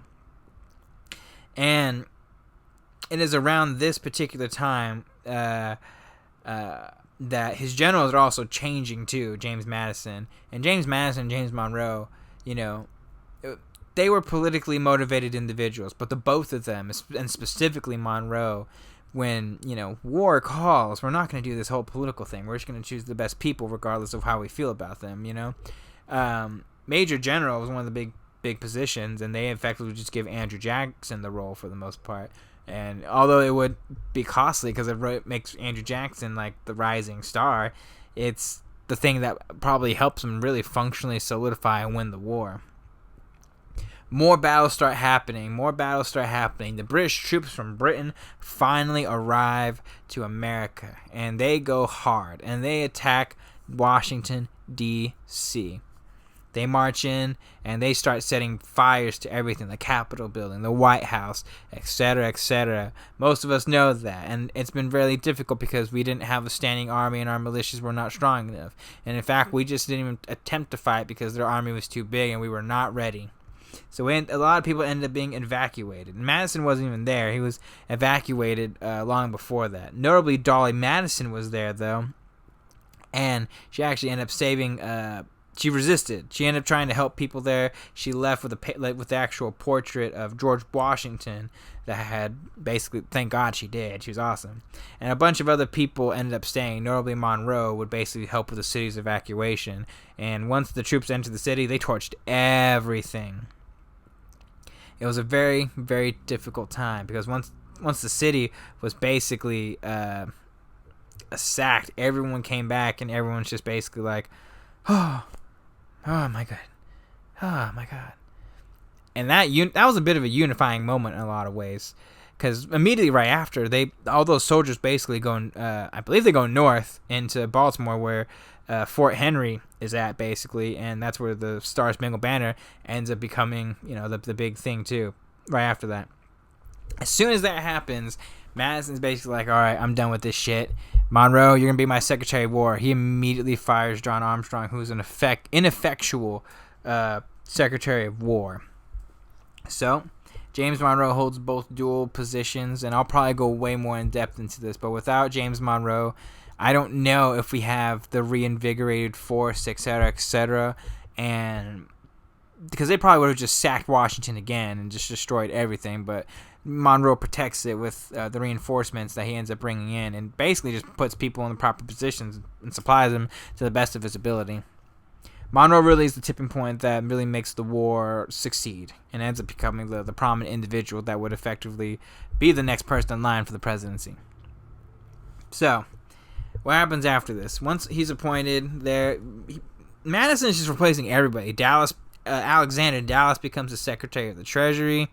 He has a whole bunch of other people that end up becoming appointed. I think that's like the third time he ends up replacing a Secretary of the Treasury. It's a very difficult time for the most part. But once Monroe becomes president, things start shifting, okay? Both people in Britain and America, they're fighting each other, and it's very clear that America's not going to back down. They do well enough to a point where Britain's like, this might not be worth it to do this. So they actually agree with Russia to help, who's going to help immediately mediate the peace treaty. And it goes well. And it goes well for the most part, and it's actually kind of beautiful in a lot of ways because they actually have some camaraderie, and they're kind of just like, hey guys, I know we just burnt down Washington, and you guys did all this stuff. Antebellum, can we go back to normal? And for the first time, it actually feels like we actually have some positive relations with Great Britain for the most part. And effectively, they mediate, and the Treaty of Ghent is signed, and the war is effectively technically over, although it would not be ratified for at least another couple of months, I believe. And then the Battle of, New Orleans occurs, and everyone's like, oh my god, the Battle of New Orleans, it was kind of pointless because the war's already over. And I'm just like, no, the war was not over. That treaty was not ratified, people. You have to understand that. And that's a really big key that people forget. Can you just imagine if we had lost the Battle of New Orleans and, like, the Mississippi River's open and all that, and they have the control of it? Like, negotiations are going to be much different, I'll put it that way. They might just keep going and just retake us over again, and we'll be eating biscuits again. It's very important that people understand that, is what I'm trying to say. So, say what you will about Andrew Jackson, but that battle is a necessary battle to protect our civil liberties against Britain in a time when the war was technically not over. The war would officially be over on February 13th, 1815. And that has to be very, very, very clear. Soon after, too, Thomas Jefferson would sell his library to refill all the books that had been burned when they basically just torched the fucking library. I'll also point out, too, that soon after, Napoleon would also come back and do this whole thing. So it was a little bit of a rough time for Britain and all the other countries, because Napoleon's trying to come back, and to put it plainly, it's the Battle of Waterloo. I think it's really interesting. It makes me want to listen to ABBA. Anyways, War of 1812 ends, and what happens? Well, technically speaking, he goes to war again. The war on Algiers. It's not really anything. It's just more about pirates again, and that war is really quickly. But for the most part, America and Britain would basically just be trying to have relations for the most part. The rest of Madison's presidency is him just trying to clean up stuff, fix things before the next election, as he intends to finally retire at the age of, 65, 64. And Britain and America, they start normalizing relations. Galat, and the former Secretary of Treasury, would actually be the one person to really be the ambassador to really start communications with all this. And at this point, realizing the necessity of the National Bank, Madison re-signs the bill charter that would effectively last for 21 years, and in which it becomes a big issue in Andrew Jackson's presidency, as we will come to see.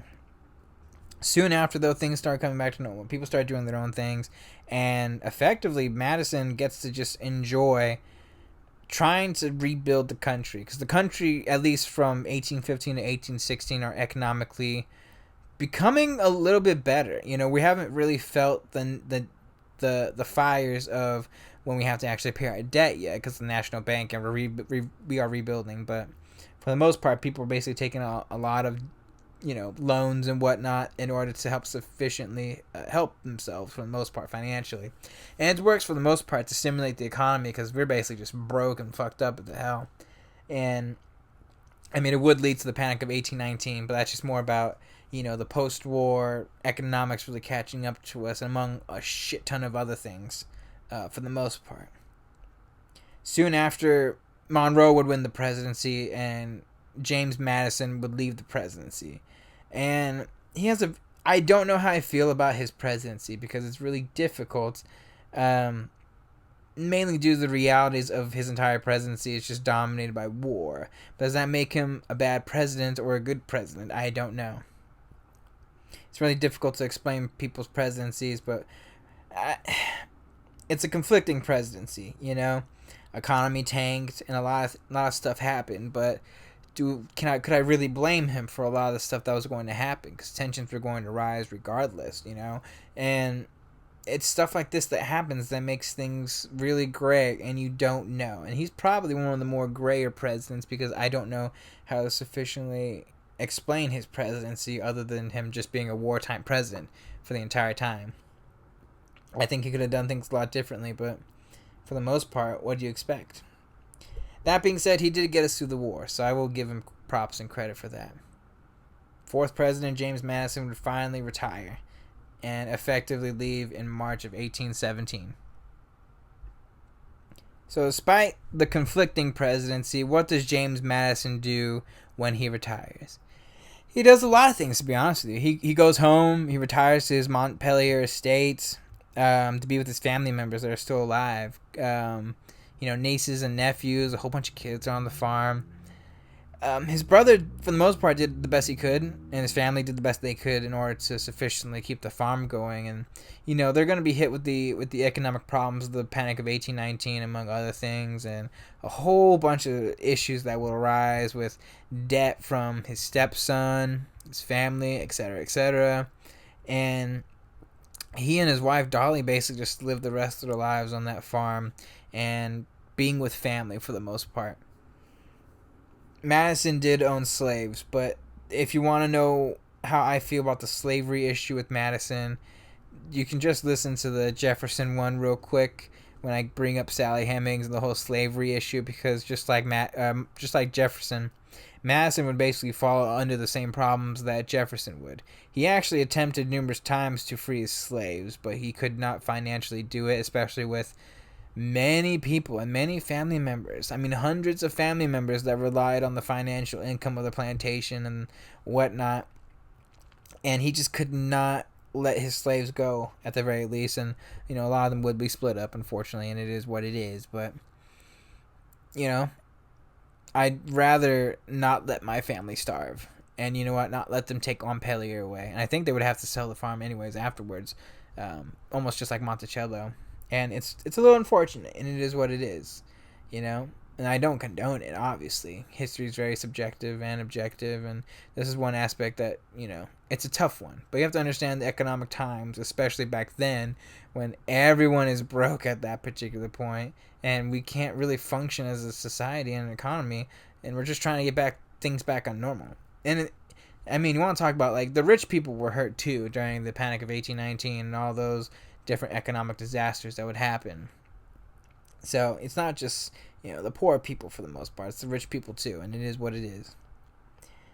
Madison was not the greatest farmer, okay, let's just be honest with that. He was not, and his slaves were really good and helped him, and they made some money, but they would also lose a lot of stuff because his stepson was being a drunk, gambling, basically having sex with really sultry women and whatnot, which sounds like a good Tuesday night. I'm just kidding.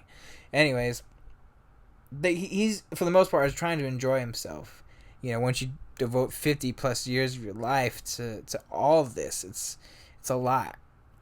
And to finally get a chance to retire, reflect on your life, and to figure things out, it's a really good, peaceful moment for Madison. And he never really got a chance to do so.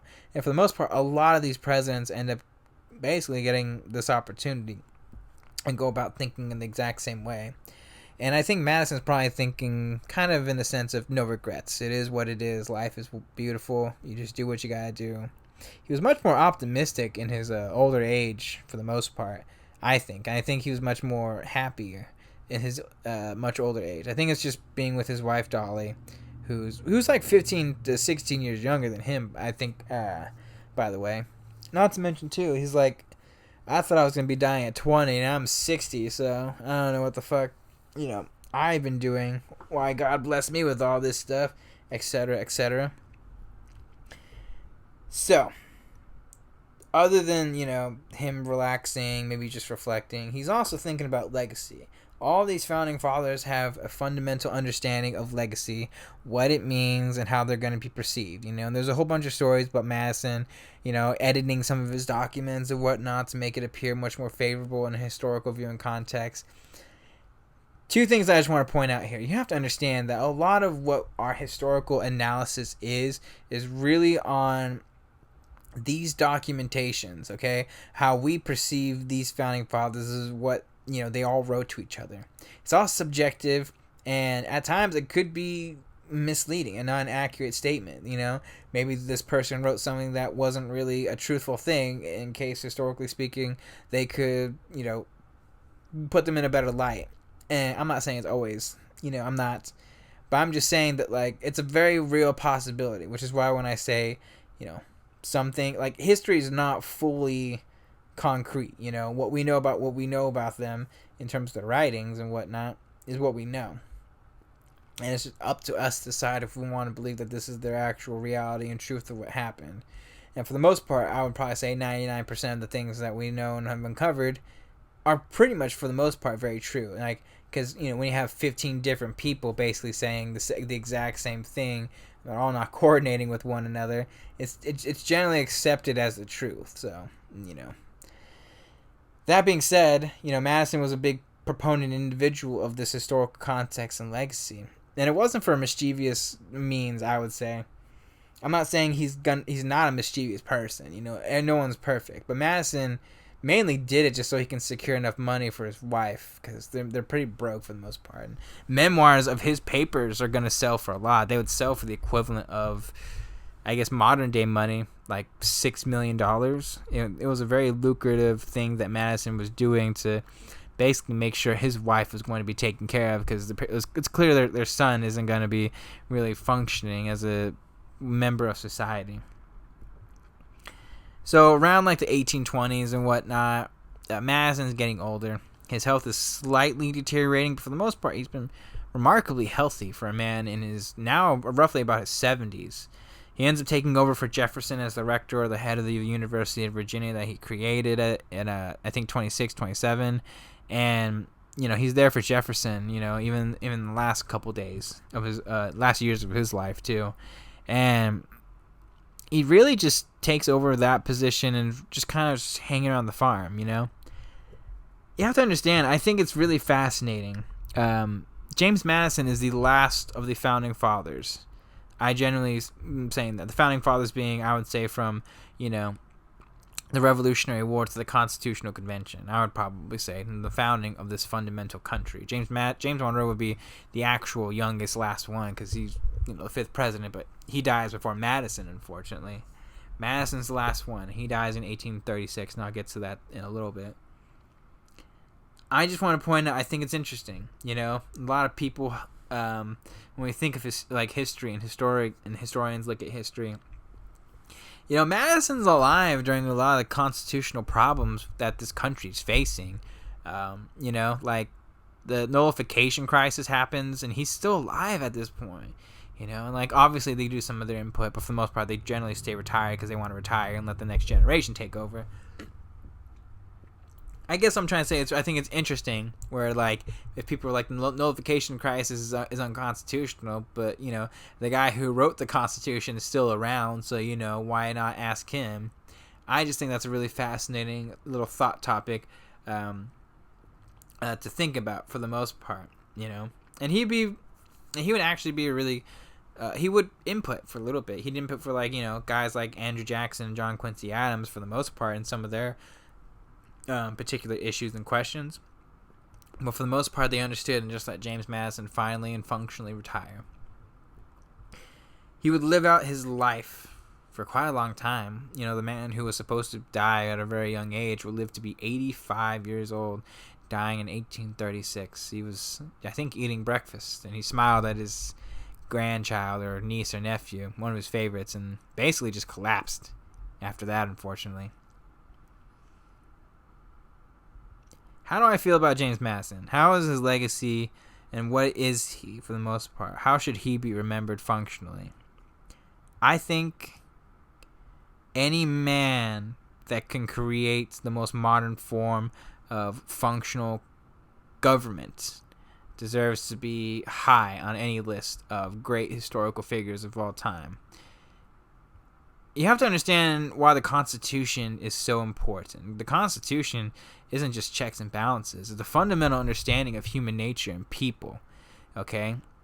The reason why we are not a democracy fundamentally is because majority rule should not supersede every single individual's, personal unalienable rights. If the 51% do not get to tell and dictate what the other 49% get to do. in any country, in any particular situation. It should be, for the most part, fair. And the Constitution, for the most part, is the most fair checks and balances system that we have functionally ever come up with. Is it perfect? No.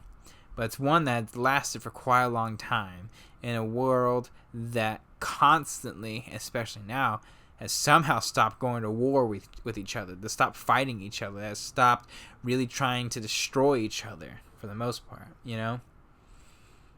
Like, it's no surprise that, like, once, you know, the turn of the 20th century, wars were just going left and right with a whole bunch of people fighting each other in little skirmishes and etc., rebellions.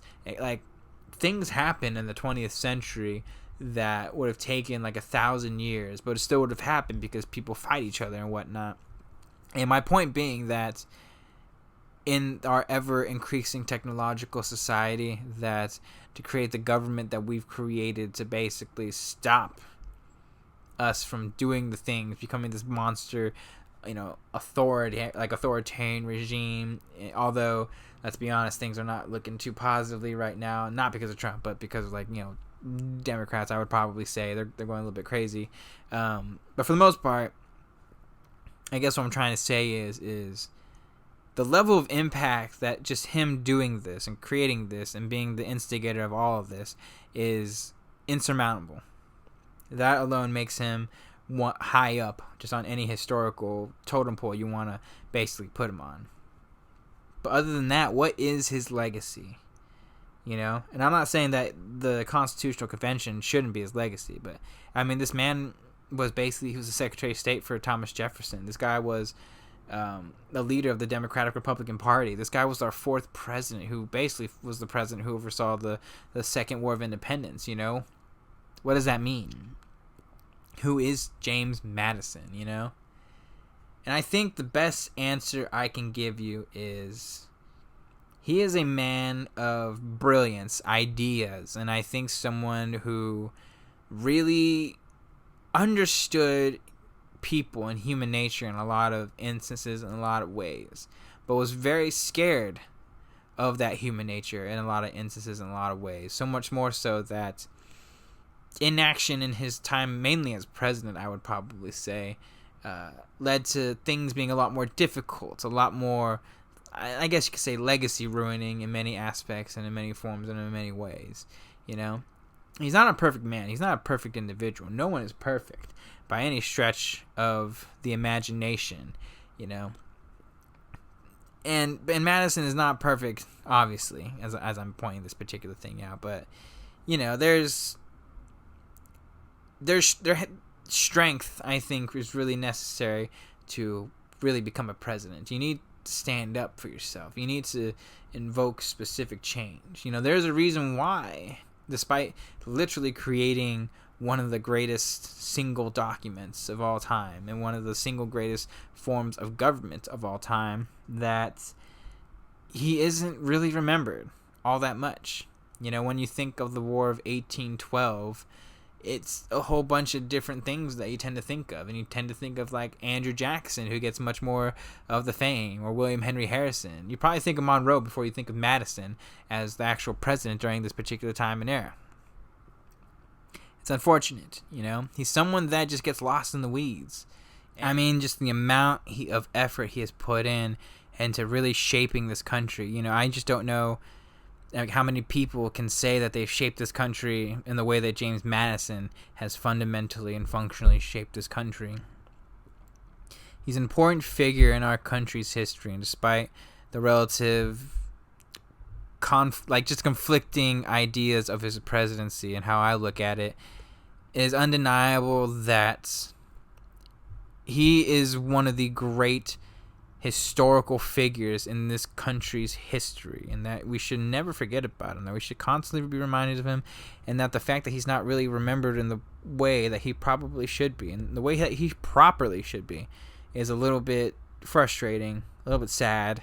And I hope that, you know, just like a lot of the other founding fathers that have had their reputations rehabilitated, that Madison has the opportunity for him to have his reputation rehabilitated as well. One can only hope. Because at the very least, I think people should know about Madison and to get their own perspective and opinion of him. Who knows? I might be wrong. I probably am wrong. But you know what? I hope people find out who he is and I find out what he's done, because he has created the government that we live under today. Thank you guys. Hope you guys liked it. And wait for the next episode. Later.